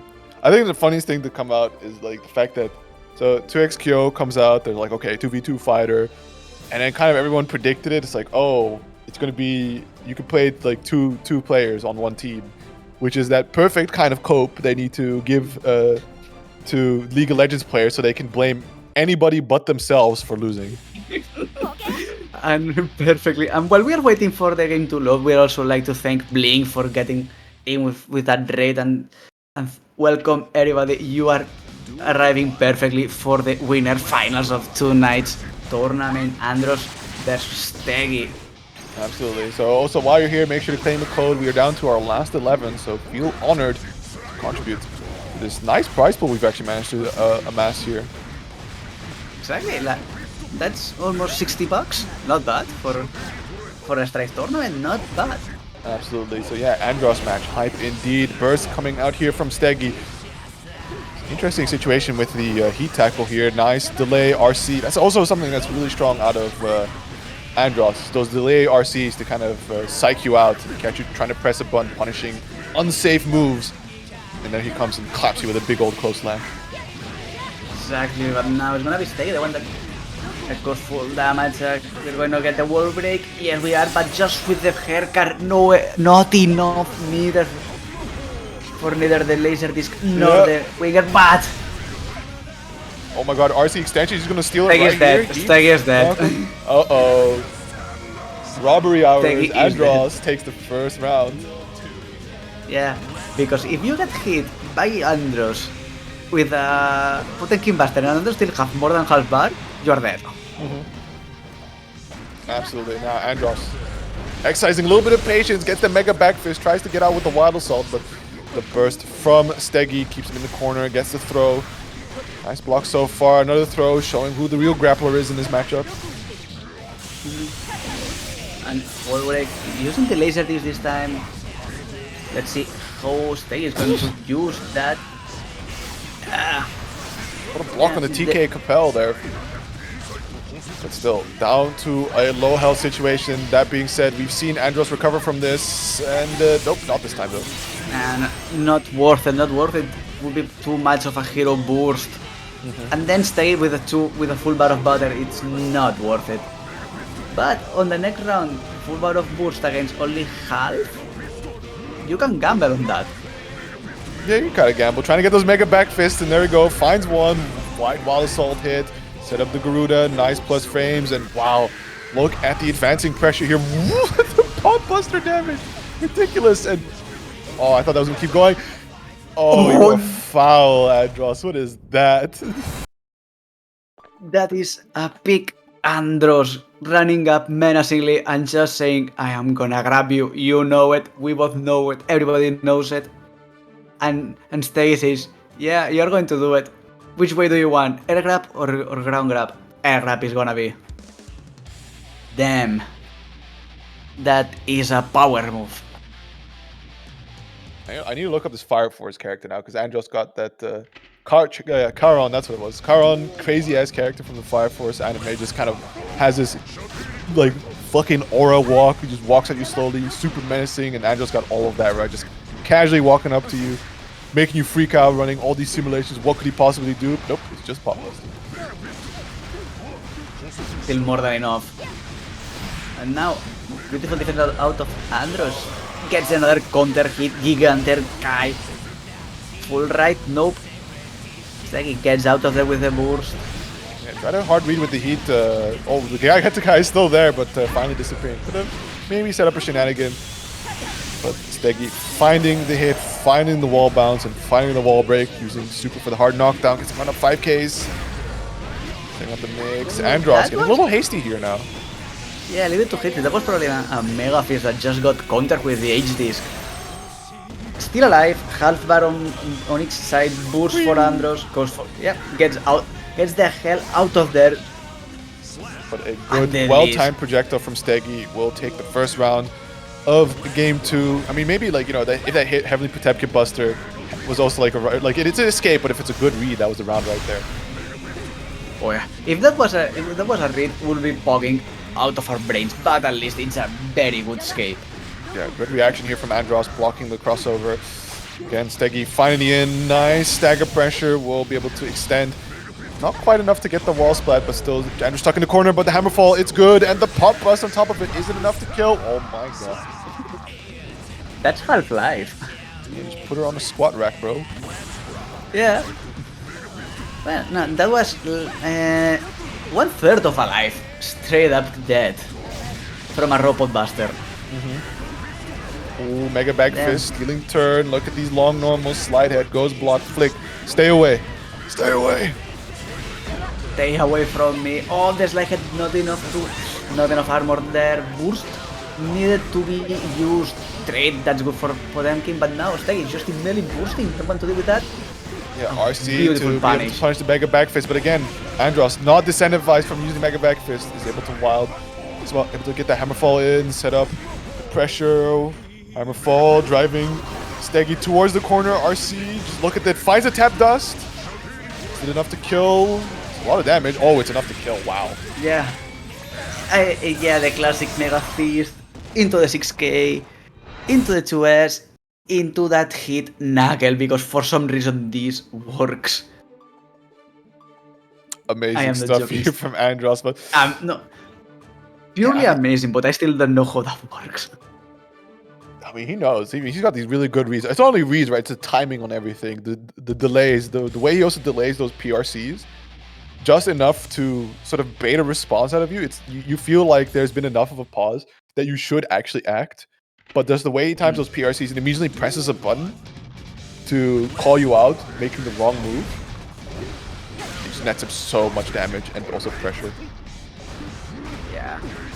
But now, Anders just running a big offense match. Steggy trying to get in. Gets a good couple of kills, but not enough to even break the defense. And hey, now we do immediate burst. Yeah. Hardcore block. Whoa. I don't know if that was a read or just I am going to something. That was a little trolling. I mean, either way, it's just an invuln to be able to get out there, because he was going to have to hold that punish regardless. And plenty of meter to spare as well, right? Still sitting on that 50. Just holding these TK bad moons, and just like that, tried for something, but unfortunately needs the close slash. A lot of damage coming out here from sstegy. Would have been any other characters, probably would have been near kill or possibly kill, but that is Potemkin. That's one healthy boy. TK bad moon again. I am getting speechless by the moment. Did he do Faster C Podbuster. I don't even think it's fast RC, just fast RC Pop Buster. I think it was heavily Potemkin It's a Buster purple. that he RC'd.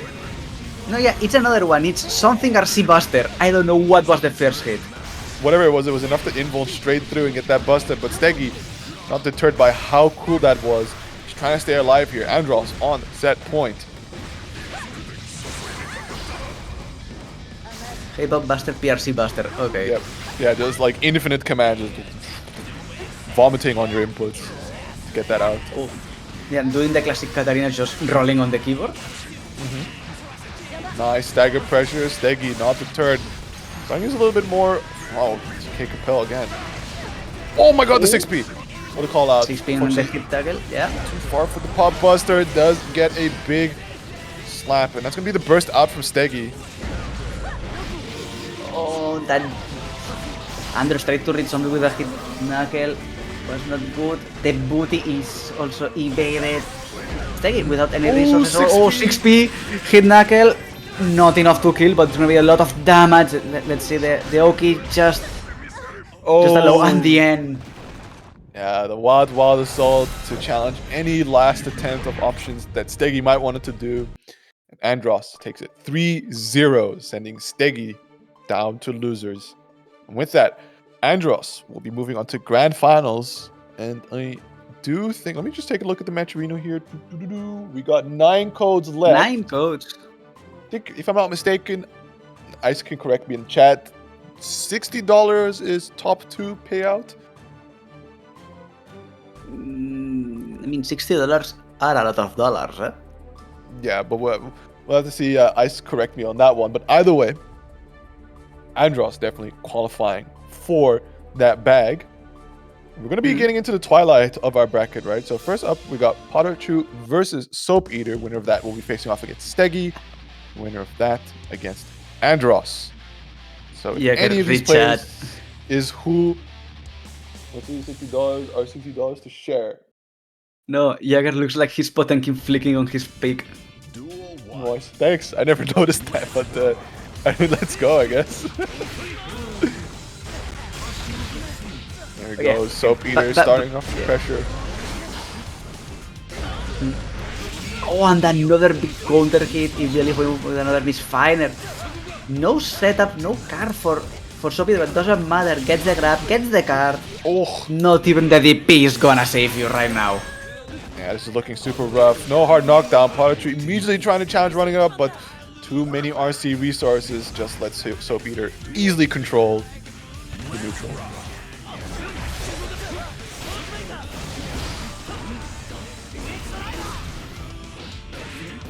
PataChu getting to H2D, another hit. Oh, gets the overhead.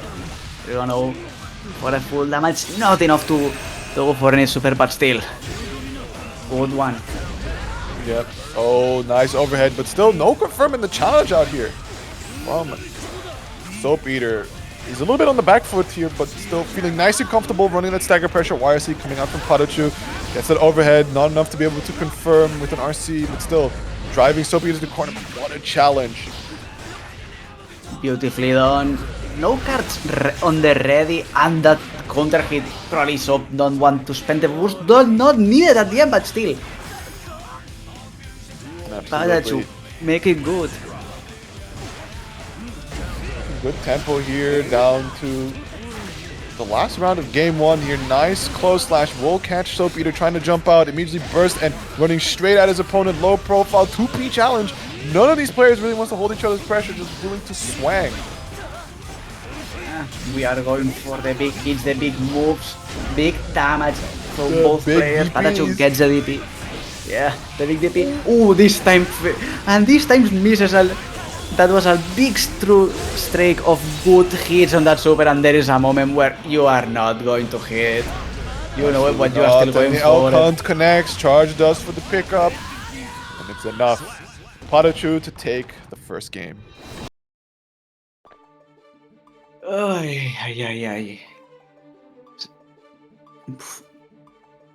See who Yeah, we can... all... Yeah, go ahead. Tell me. No, tell me. I was going to say something very stupid, so please go ahead. Oh, okay. Fair enough. Yeah, no, I was gonna say, like, who is going to be the one to control the other? Because both these players really intent on challenging each other's pressure, right? I saw, like, Soap getting hit by the overhead and PataChu not committing the follow-up, immediately pressing 2Ps, like, oh, I got hit? I don't care. Press. Get me out of here. So if anyone can, like, just tone down the other and just run that pressure, likely is going to be the one that wins. Yes and no. I have a theory of my mind, but yes, both players are going super hard at the end. Both characters want to do that, but no, because also distance. Both players can play that dreaded mid-range. Big Driver is has a long range, and naturally Misfiner also half screen easy. Oh, but this is going to be a safe jump, and luckily PataChu having more than enough beat to be able to RC. Nice air backdash, getting that jumping normal, driving him all the way to the other side. Look at those big backdash, but the blue RC slowing him down, giving Soap Eater the easy throw. Yeah, okay. Get the distance. Soap just, as I said, take the distance, but no, PataChu get the jumping. Defense is good. The deflection more than enough. Yeah, Soap excellent goes punish from Soap Eater. The press, right? Saw the deflect shield connect, knew that PataChu wanted to get back in straight into the action and just challenged it with a 2K. Yeah, and now gets hit with a low misfire with the guard, which means that he will have a full right, another card set, oh big set at the air, and well, again, it's just Fondy. Johnny's Fondy. Somebody give him the ABC spelling books. He needs to learn the rest of his name. Or the rest of the alphabet. He only knows how to write the damn J. But doesn't matter because, yeah, it's more than enough to kill a Shin, it appears. Is it more than enough? I feel like he could get a lot more kills if he just spelled out his whole name using the sword. Oof. You know, extra hits, more damage. That's the logic. Okay, just imagine if they implement insta-kills in this game.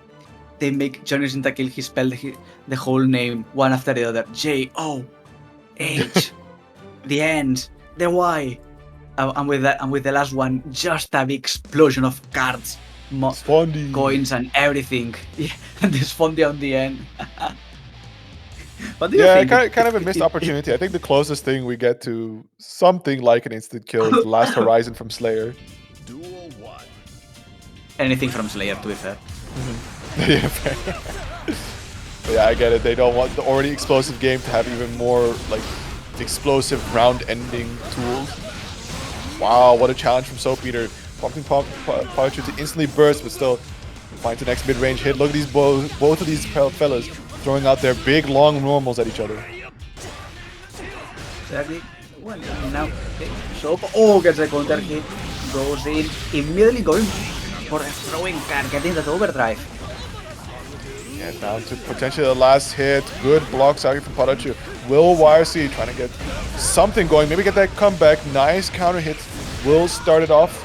Fortunately, gets the wall splat, but no meter for the wall break. The rare eat.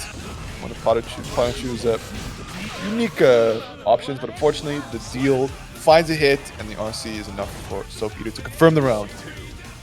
Exactly. Boys hungry, but it's still more hungry for meter. Now PataChu, big offense, gets another counter hit. Not enough to confirm into big damage, but doesn't matter, the pressure is in. Soap has boost to this position. deciding not to use it yet. Another counter hit. Stuck to the wall and no super, already committed to the normal. Yeah, still, you know, a good chunk of meter on the table to be able to close it out comfortably, and just like that, may not be a perfect, but a confident round nonetheless, as both players go into the final round of Game 3 with Burst on deck.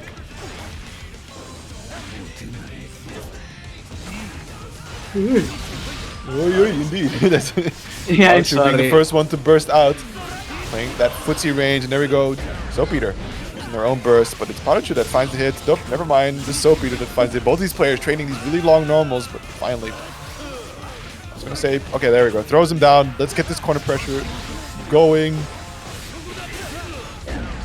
Good one, and Senga's not good enough. Shin gets out of there. Oh, gets the stray hit, converts into full one. Sweet spot on the Tyrant Barrel, enough to break the wall already. Are knocked down Oh. with bonus, and just the run-up grab. RC, easy peasy, 2-1 for PataChu. I question how intentional it was, but it looked super sick, right? Getting that jump in, faking the overhead. Because like if you throw out a normal low enough to the ground, it looks like it's active, but it will instead cancel, and then you can throw out a different response. In this case, it just happened to work out really well for PataChu, right? Not pressing into the deflect shield and just being in range to punch it with a throw. Yeah. Sorry, but I was taking a big gulp of water. It's true. At the end, it's the rock, paper, scissors mentally that both players are having with each other at too much a faster pace than probably we can think. Absolutely.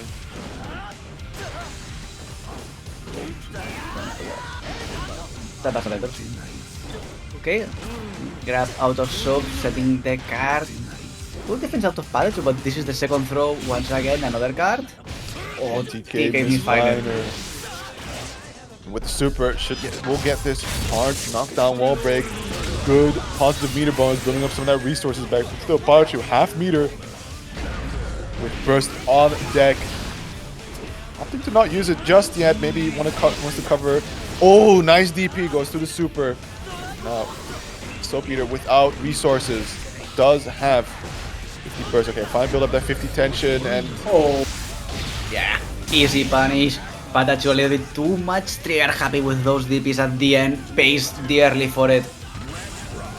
that being said, right, still hanging on to the burst. One more round, maybe does need to win here to be able to get that set point going, or Soap Eater can stay alive for another game. So far, starting off that good pressure, wall splat, going for the double charge dust. No hard knockdown, but still happy with that positive meter bonus.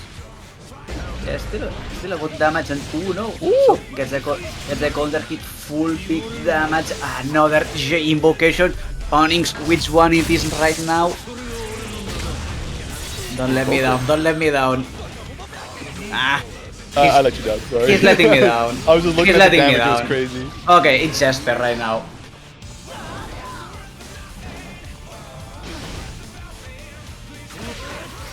Double jump deal. Okay, needs fire.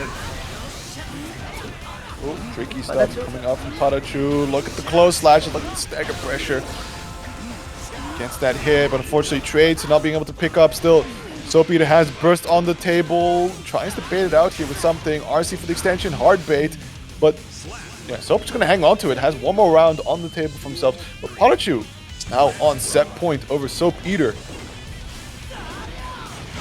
Yeah, maybe Soviet is a little too much conservative with those burst usages, and now against the wall seems like it's gonna deal some damage. Not enough to put PataChu in immediate danger yet, but PataChu's gonna put a big hole on the life bar.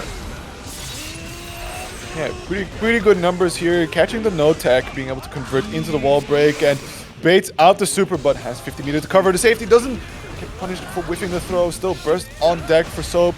Nice challenge, gets the low miss, finally sets up the card, finds another low, and just like that, gets the side swap combo going. Okay, right the lightning. Oh, it connects! Oh, he's gonna bait the card super, and now PataChu. Half bar available. Soap has burst, then it is the usage, and but PataChu's one is gonna get available in no time. No. While the Salt used, PataChu's pressure is going hard, but so gets the respite, gets a counter hit, RC, side switch, another more hits, and the bolt is gonna be more than enough. We are going to game 5. Absolutely. I get PataChu, you know, trying to extend that pressure, keep Soap locked down. Maybe, hopefully, one of Sin's candid mix-up tools will connect and he will get the finishing hit that he needs. But unfortunately, Soap Eater's defense a little too on point, and with a well-placed challenge is able to tie up the set. I don't think we'll be seeing a character switch coming out here from PataChu, right? The Sin mid-range normals a little too nice into the Johnny matchup, so you want to definitely keep a hold of those instead of switching to Elfel. Yeah, even though you technically gain the advantage of having a fireball with Elfeld, pro tip, Johnny is too fast with the misfinder dashes. Yeah, he always closes distance on you, but just like that, there's PataChu that has the distance closed on Soap Eater, trapping them into the corner now, running this pressure as they try to faultless defense them, or faultless defense them away, but unfortunately gets thrown back. Not into the corner, but still mid-screen nonetheless. Good resources on the side of PataChu is able to PRC to make them safe. Okay, another Cholechodin into the big driver, immediately going for a Tyrant Barrel, not enough to kill, but even though it is close. Another hit, and then it is. PataChu set point once more, this time a little bit of a strong advantage. Yeah, I mean, both players gaining access to burst in a moment. Soap already still having his one. PataChu aggressively using the burst bar. Another wall stick, immediately Tyrant Barrel, perfect hit. And Soap on the brink of death. That pressure, red RC to extend it. Still burst on the side of Soap here. Look at the risk gauge crank up, but still finds the challenge with the far slash. Has a 100-meter available for themselves. Do RC for the extension. Good patience if PataChu does try to YRC out. Throw. Good run up grab. Footsies. Oh, and the 5P goes punished with the blue RC, extending the startup. Yes. And now both players important having access to the full bar of burst. Soap also having half bar of butter. Oh, the DP connects. No burst coming out from Soap, as it finally does. I thought he was trying to RC bait it. Still close slash, and the reversal throw from PataChu. Takes it 3-2. I think Soap might have tried to bait a DP there. But PataChu possibly a few steps a little too far ahead. Throws them instead and takes it to 3-2. There's a point on these games where too much mental stack, too much mental fatigue. Both players have been playing since 7. We're already at 10. It's been a long time, more than 3 hours of tournament. It gets exhausting playing so many games, especially if you end up on losers. You have to play extra games, more games and more games, and then at some point you just get tired. I've heard some people talk positively of like the multi-game grind, or like just playing more and more games from loser side, because it just keeps you like in the zone. It keeps you active. Like so if you're sitting out here in the winner's side of business, especially like winners finals, sometimes you gotta wait like a good 3-4 games before it's finally your turn, and you might have been iced out by then. Meanwhile, especially on this loser side run, Andros is now sitting in grand finals, while PataChu or sstegy is going to, finish off this match. Going to go with high energy, getting, nice and warmed up straight into grand finals, and Andros might still have to get his footing. Yeah, but I mean, both are technically true. You are more ready, you are warmed up, ready to play, but you're also getting fatigue, which is not the same as getting tired. Tired is that you're, as a whole, just not there. Fatigue is when you feel good, but the body is not. And they've been going non-stop for 3 hours. The amount of fatigue on those forearms at the end from pressing all those buttons are going to start setting up. More lactic acid, more pump, the cramps at the end. Yeah, I mean, it's a different vibe for different people. Some people really love it. I heard one, like I wouldn't be able to handle it, but I heard apparently there's one person at Hessen Crash that was playing like 4 different games at the same time, and then he was like, yeah man, this shit's great because I'm like constantly in the zone, like going back and forth, always like, you know, my senses are super tuned, and I find that super like that's mad impressive because I would have like a short little adaptation moment required to be like, oh yeah, I'm not playing the previous game anymore. This game has different inputs, different tools, and you know that can kind of throw you off a little bit. So a nice middle ground for me is I don't necessarily mind a loser's run. It keeps me just in the zone, but other people, indeed, like you say, it can get to them. They can get tired, and at some point they start getting sloppy, and it all comes apart. At the end, it's player preferences as always. There are players that prefer just playing in a way more relaxed, take your time, and others that are just let's cram the games, put everything on there. But ladies and gentlemen, we are ready for our loser finals. It's gonna be sstegy versus PataChu. They blame the beasts. Heaven or hell. 悪いけどマジだからちゃんと耐えろよ Indeed. sstegy here looking for the rematch against Andros on PataChu. Possibly wants to get himself a cut of the kebab fund. We are down to our last 7 codes as we're going into the penultimate game of this evening's bracket. And not only that, this is also the revenge out of the top 4. It was also sstegy PataChu there on the semifinals, and in the loser finals it was written it was also going to be sstegy PataChu. Last time it was 3-2 for sstegy. Let's see what is going to be this time. Nice DP through, plenty of resources on the side of PataChu. This should be an easy kill, going for a nice stylish air dash combo. And with that, PataChu takes the first round.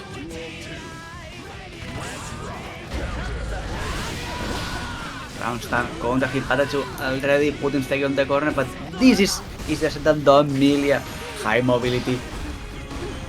JK check, keeping sstegy trapped to the corner, but sstegy finds the run in, sets up the disc, goes for the low. Okay, last Mecha just creating some space.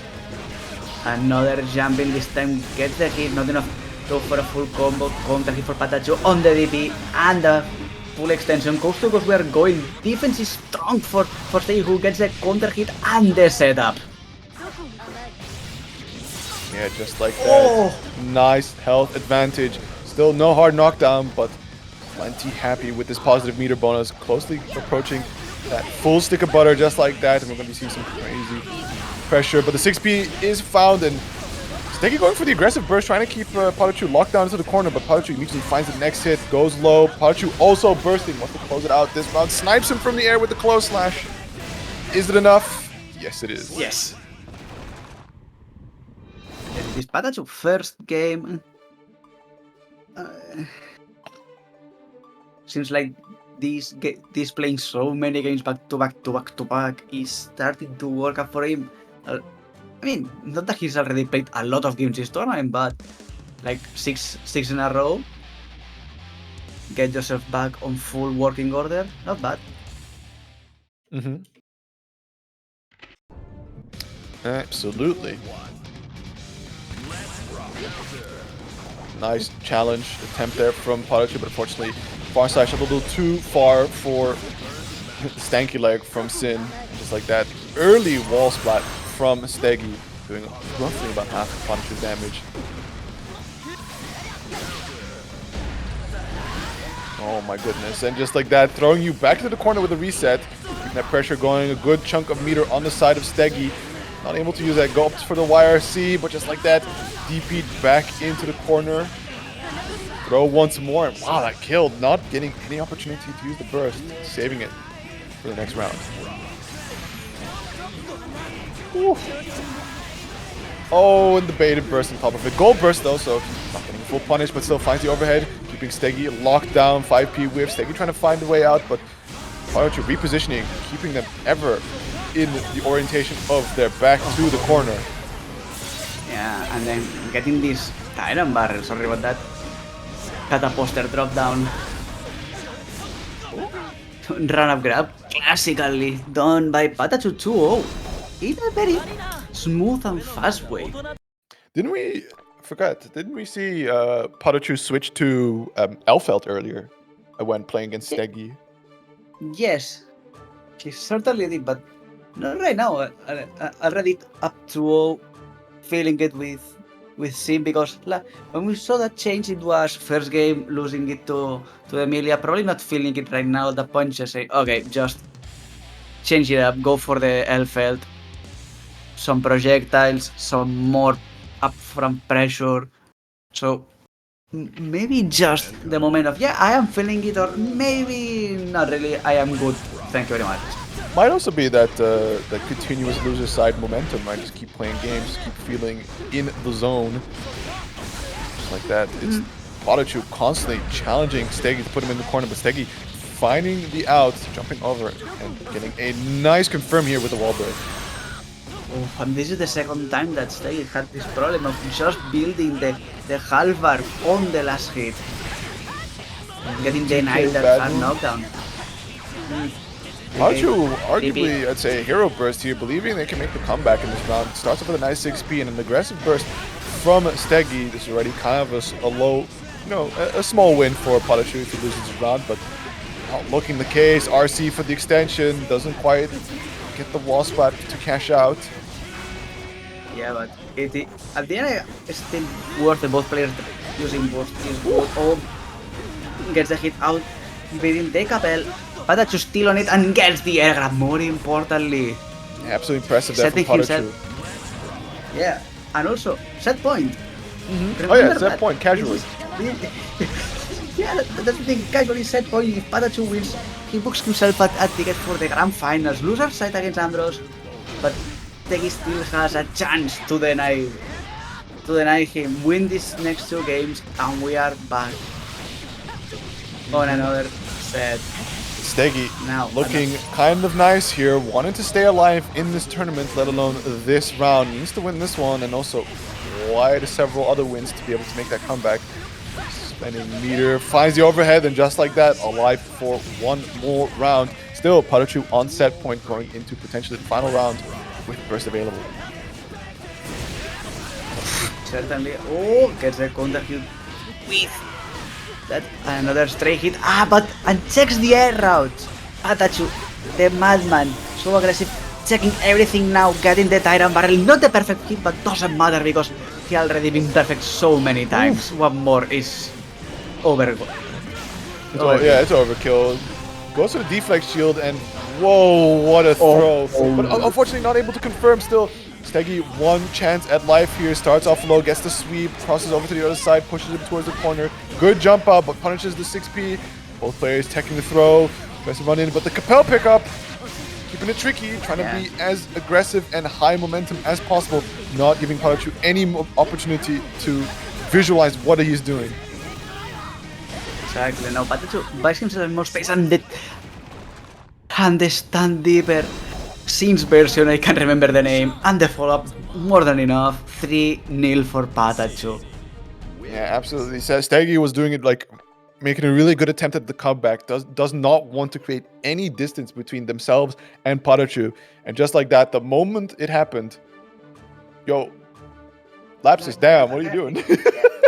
I told you, the goddamn poster, the hanger fell, and I wanted to go for it. Yeah, I know. Okay, hey, that's my ass. Yeah, I know. Yeah, you just all that cake for no donation? For real?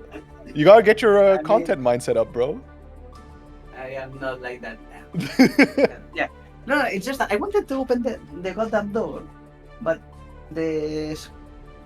that was in the way. So I wanted to get it out. The goddamn hanger fell on me. Almost broke the poster. Kinda broke, torn down. Also my stupid diploma that's not even barely legal. Okay. No, I am not joking. That's not even legal. It's just something that they gave you when you finish then that's for the master. That's just something to get something. Okay. Because I don't know if you know how many years does it take to receive the official diploma. I do not. I'm still waiting for my bachelor's, and I finished that in 2020. Oh. Oh no. Yeah, exactly. Well, I guess with that special surprise, if we still have 7 codes left, if anybody wants to thank Lapsus for that performance and maybe speed up his diploma delivery. The underground diploma, Is this that kind of diploma you download free off the internet? No, that took me like 2 years and a half to get a master's on investigation and research in informatics. So it's kinda useless, but it's decorative. It's just to be hanged. I mean, it's like, diploma shows like a certain level of thinking, but it's you leave the career behind, you leave the studied career behind, and you go to where the money is, right? Commentary, us TOs out here with our mega yachts and our mansions, claiming look at that, $57 straight to our pocket. No way. This is the lucrative business. Because I don't know if you know, but I mean, you are seeing right now a room. But this room has more rooms, and I am actually living in a goddamn palace. Middle of Barcelona, Passeig de Gràcia, because I have the money. I'm a commentator, goddammit. So to all the aspiring other commentators, right, there's big money in the game. Get on this. Easy hack to financial stability. I'm kidding. It's a pretty bad, but I am flexing right now. Let's do it with the sunglasses. Damn. All right. Yeah. And let's again, we are down to so a couple more people claiming codes. Thank you for contributing to the yacht fund. We're down to our 5 final codes. So if let me do the math here. If 2 more people claim, that's gonna be $60. And if I'm not mistaken, I haven't been corrected by ICE just yet. That should be top 2 payout. So for anybody that wants to get either of these players some guaranteed money, hop on there, claim those last 5 codes, and we'll be happy. We won't look at you mean next time we see you at an offline. Yeah, more important. Okay, we another people claim the code. Thank you. Yeah, 2 more codes. If we get down to only 4 more codes remaining, $58.52 on the prize pool. Remember, each code is 25 cents, which means that we have 550. Is that $60 that we get the split? That's why I think I've been saying that, and I haven't seen Isu jump in to correct that. So I believe it's true. Oh, 3 more codes. Only 3 more codes remaining. Get in there. So thank you to everybody claiming it so far. Thank you to everybody who has contributed so far. Right, all your support means a ton to to all these players that put on their best performance for all you need to watch. But now we're gonna get into the grand finals. PataChu Shin versus Andros Potemkin. Let's get it. Exactly, and PataChu starting really good, putting Andros already onto the corner, all destroying the armor on the slide head. But now Andros gets a slide head, beautiful DP, and the punish on the dust. Yeah, absolutely. Those follow-up hits giving PataChu plenty of room to be able to blow through the armor point of Potemkin's moves, and just using that long-range ability that Shin has to just bully and harass the lumbering giant, and just like that, runs up, scuffs his Zephyr Jordans. Yeah, and those Jordans are also made of goddamn metal. Difficult to scuff, but don't ask me why Shin did it, and this is not something that you should be able to do. Those gear cells be busting for real. True. Being a quarter gear is important. And just now, Andros playing it a little more patient, trying to get a slide head, jumps over the JP, or 5P, but the Monk Baker is good from PataChu, and just like that, getting a super wall break. Not a whole lot of damage, right? Potemkin, one chunky boy, but hard knockdown plus positive Vita bonus, nothing to scoff at. No, but back Mega Fist, immediately going for the Giga Underkai, and no boost to save PataChu, a lot of damage, a couple of slashes, big defense there. Oh, the challenge! Could not convert. Yeah, could not convert out of the right aligning. And we're going to game 3 on the first one.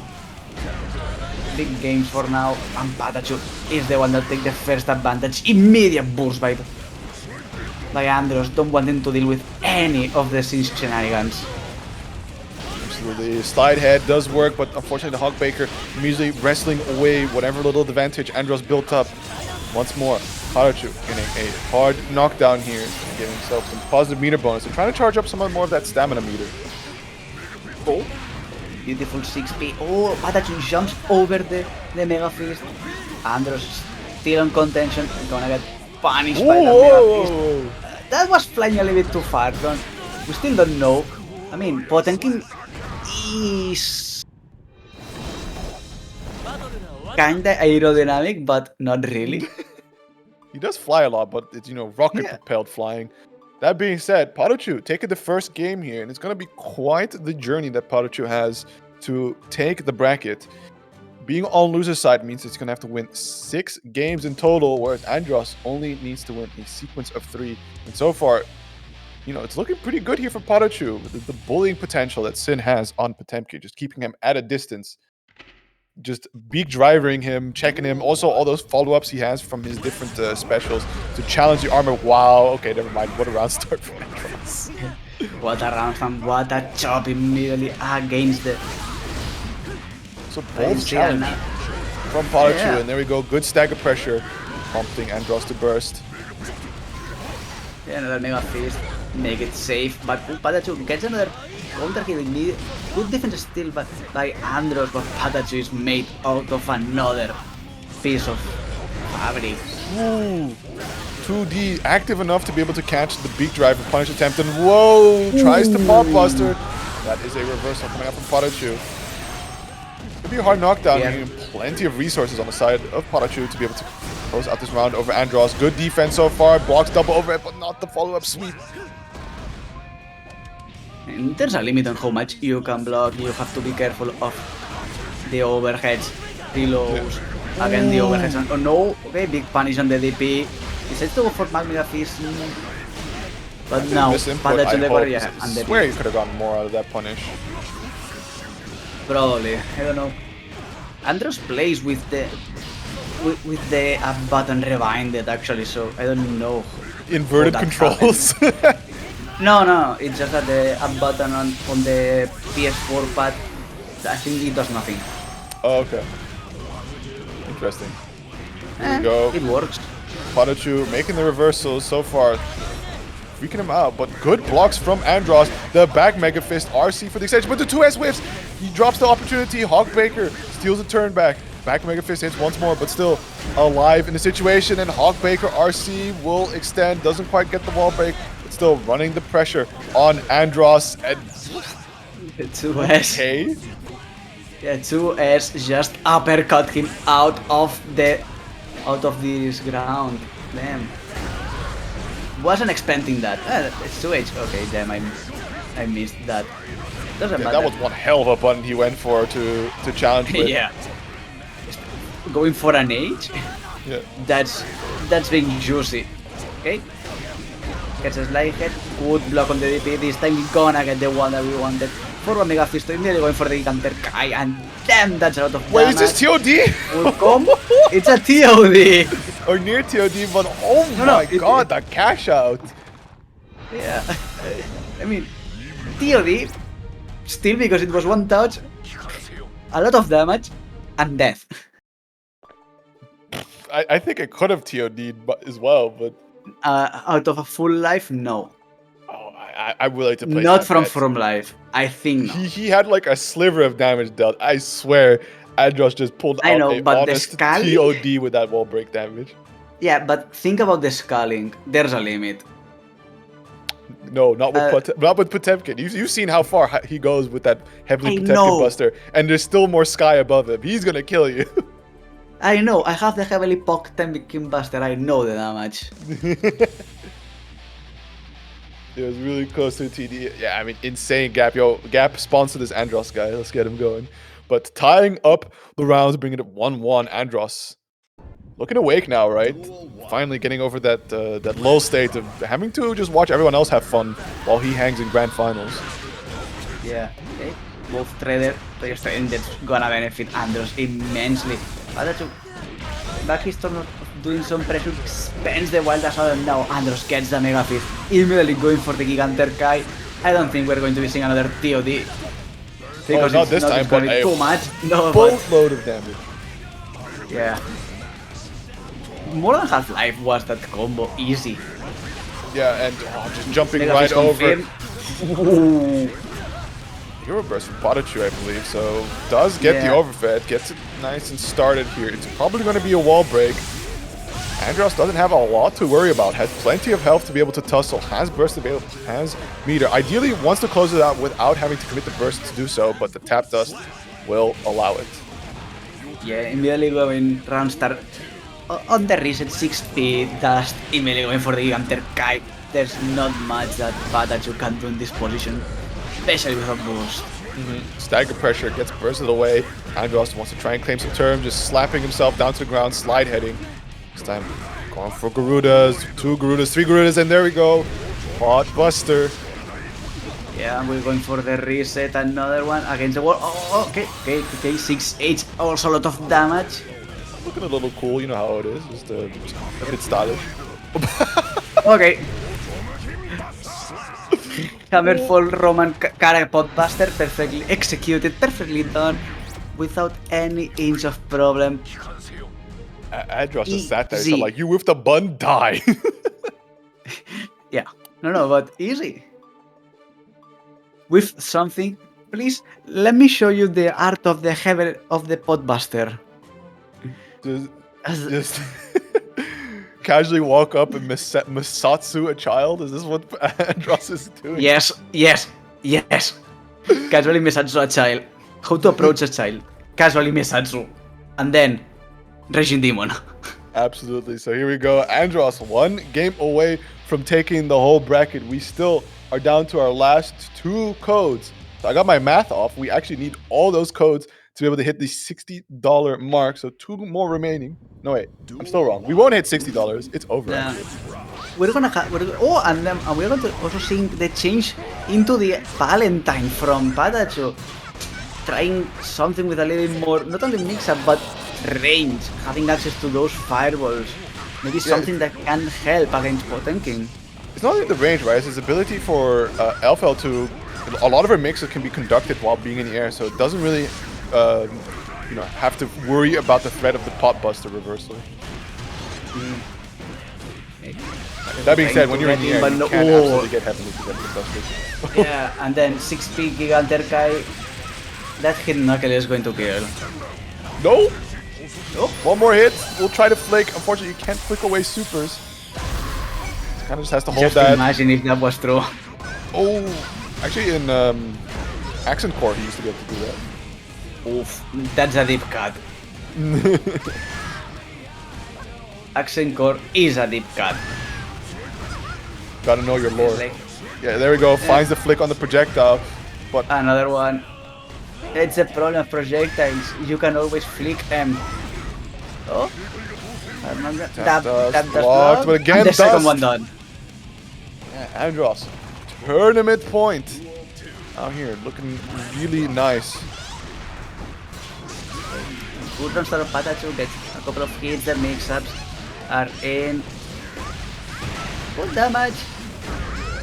Putting Andros against the wall. Oh, the counter hit there. The wall break. Not with the super, which means that we don't have that hard knockdown. And now Andros still alive.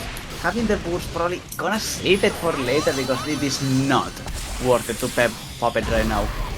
Yeah, still alive, however, but this is going to be quite the task to make the comeback, and he just dies to the bomb. Might have also been a tactical death, right? Don't let the round go any longer, and maybe give PataChu more burst beater back. Probably. PataChu looking to stay alive here. Andros gets the wild assault in, but it goes blocked, stuck in the corner. Big disjointed counter hit, unfortunately drops, but gets the reset here. Chipping away slowly but surely at Andros' massive health. Yeah, and now side switch. That's PataChu. gonna hit. Yeah. Yeah, no, that's gonna hit. It is so fast. I think it's. I don't know the exact frame data out of that super, but it's so fast. The moment that you see the flash, it is already going. Yeah, and PataChu bursting there, right? Andros finding it. Oh, the counter wide waddle stop, but not enough to pick up. Tries to pop buster, tries to go for another one, jumps over JD. And the JP from PataChu will keep him alive, tying up the set here in Grand Finals. Yeah, tying it 2-2. We're going to the fifth game, final game of this first round. Possibly, if PataChu wins, are we going for that reset? If not, well, we're still going to crown Andros our champion. But before we go into the final game, we're going to take a breather, and also I would like to remind you, we only have 2 more codes. Go and claim them. Because having a prize pool of 59.5 is better than having a prize pool of 59 flat. So 2 more codes left to be claimed. I know there's two of you out there with the ability to click buttons. Those being the right, those buttons happen to be in the right sequence to claim codes. And Andros baiting the burst here, praying for you to claim those last 2 codes.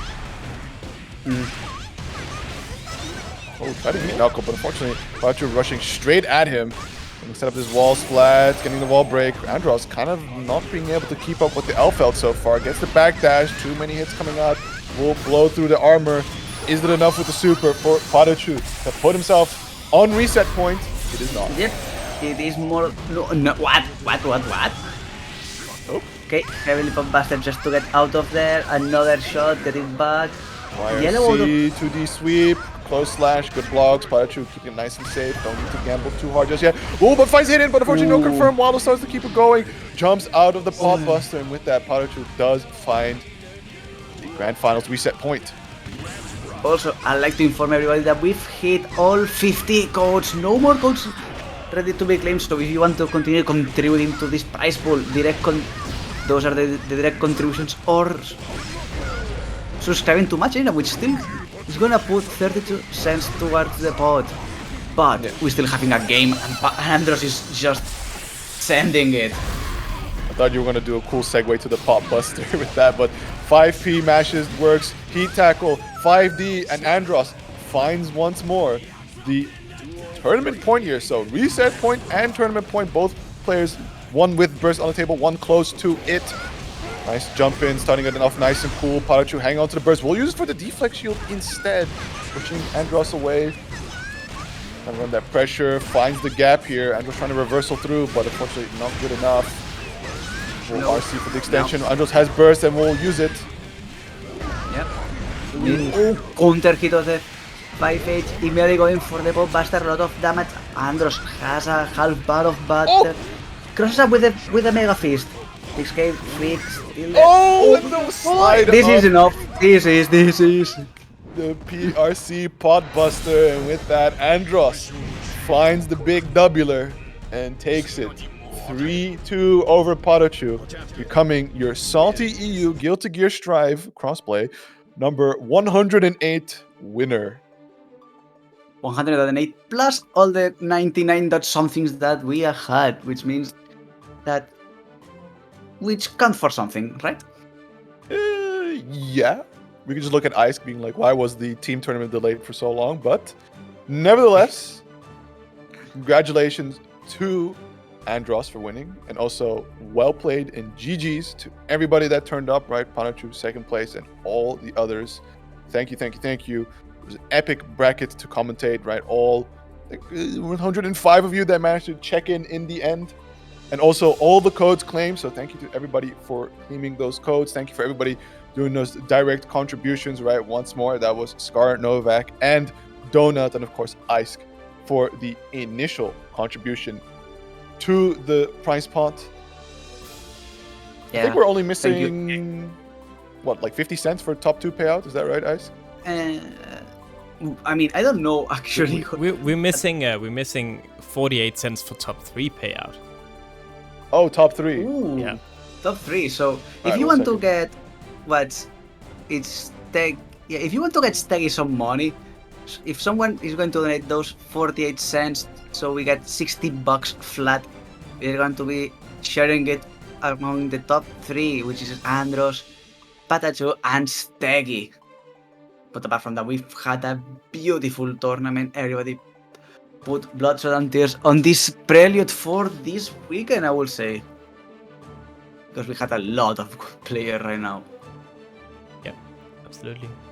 Before we end up, and also because I completely forgot to make the top 8 image, maybe you guys could, you know, do you have anything to talk about, anything to shill?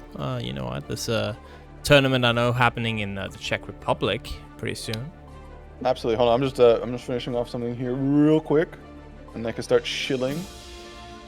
Yeah. Okay. There you go. There 60 we bucks. go. Yeah, 60 bucks. We have top 3 payoff. Thank you very much, Jackers, for doing the for crossing the final hurdle to get the final payout. And and also Terracrom. Thank you. Another $5, $65 at the end. Yeah, more and more kebab. So yeah, like I hinted out, for those who are not going to be attending UFA, we do have the button check in November. That's going to be November 29th to December 1st, 3-day event in Prague, Czech Republic. They got every single Guilty Gear there as a main bracket, right? You got your Strive, you got your Xrd, you got your Plus R. They got my beloved Central Fiction. They got the Tekken 8, and they got the Street Fighter 6. So it is now normal bird fee. So do mind that, you know, the time is running out to sign up, and I will be there. Ratch will be there. I don't know if you're going to be there, Ice, but so or you, Lapsus. Unfortunately, I was actually 100% gonna go, but the big but, unfortunately, they planned a school trip as an actual trip with my class Monday, like the Monday after. I have to travel with my whole ass class, so I literally can't because I gotta get up at demon hours so I can get like 30, 16-year-olds on a train, and it's gonna be awful. Absolutely, unfortunate to hear that, but still, Ratch. So the other half of Team SaltyEU will be there. Am I allowed to post the start the GG link in chat, or is that more? I think maybe you're not. Can you just post like something random? Then I'll BIP you, and then you can. It's just it will actually be. I'll just post the Matrino again. You'll actually be like.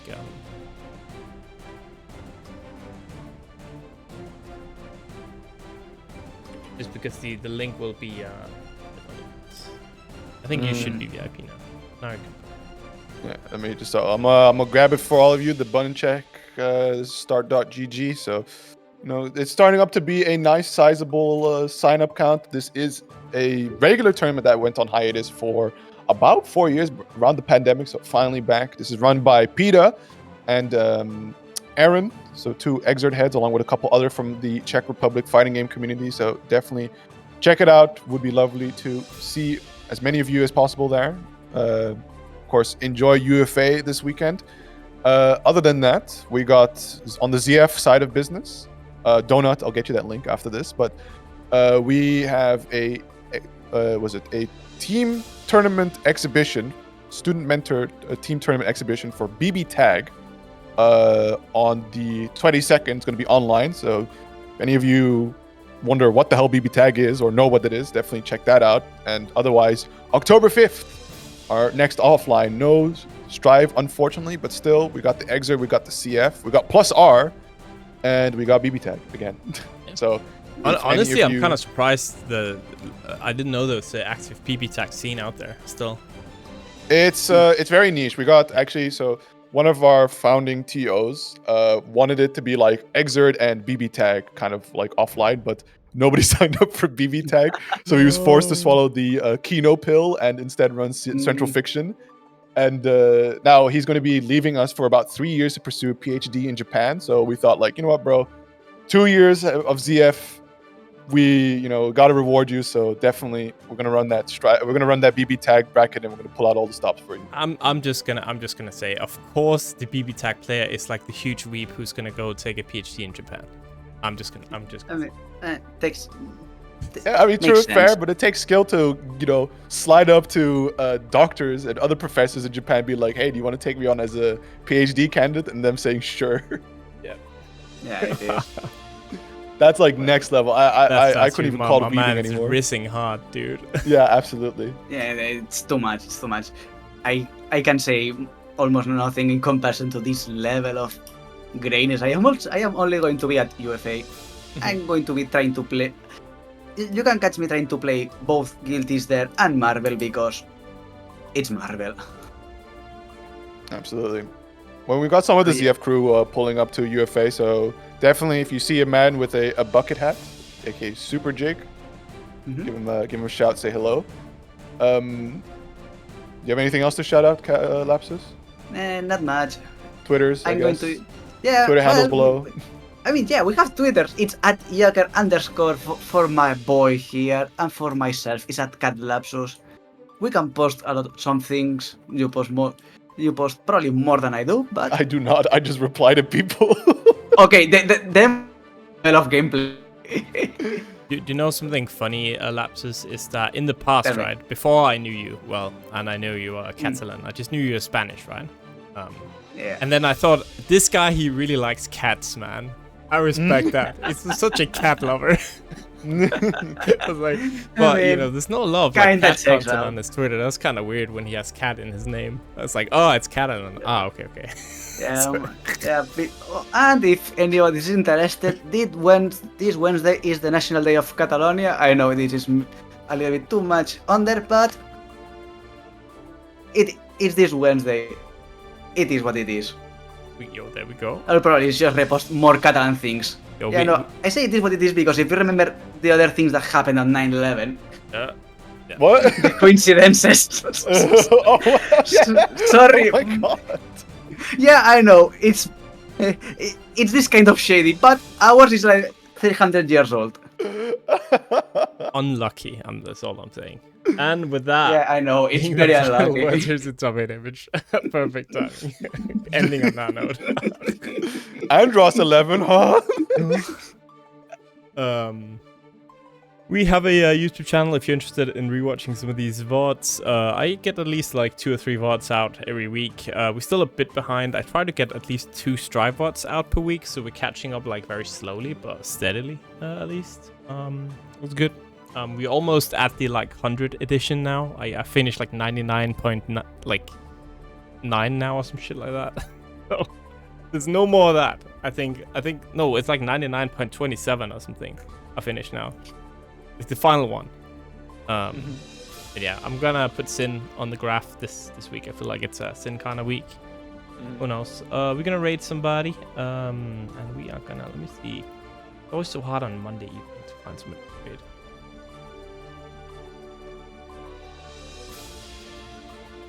Well, Ice looks for somebody to raid. I see mentioned in chat already a few times, but anybody going to UFA, good luck out there. It's gonna be great to watch it. So have a great time, enjoy it. Try to defend the home ground against the foreign challengers, of course, right? And you know, go meet some new people, say hi, see some faces you only see online. It's gonna be a great time. Actually, the most important part of going to those offline events is not, oh yeah, I want to spike the tournament. Nah, forget about it. Only few people spike the tournament. Okay, you go there because you want to meet the guys, have fun with them, and be the community. Because yeah, you can try to spike the tournament, but more usually you are not. You go, oh yeah, I made 2-2. Perfect. No, you did a really good job. But think about, you are there with the guys, you are having all fun, which is the most important part, and you're having some games. Absolutely. What more that you can ask? I'm rating C4. C4 is having a show match right now with Jonesy playing on one side. Jats in MVCI, so that's kind of fun. So we can all go in and, talk some shit to Jonesy, because Jonesy has currently lost 5 games in a row. It's a first to 30. Oh, God. Wow. All right. Have a Brutal good start. Monday evening, everyone. Have a good day at school, work tomorrow, whatever. See you guys next time. Peace out. See ya. Bye-bye.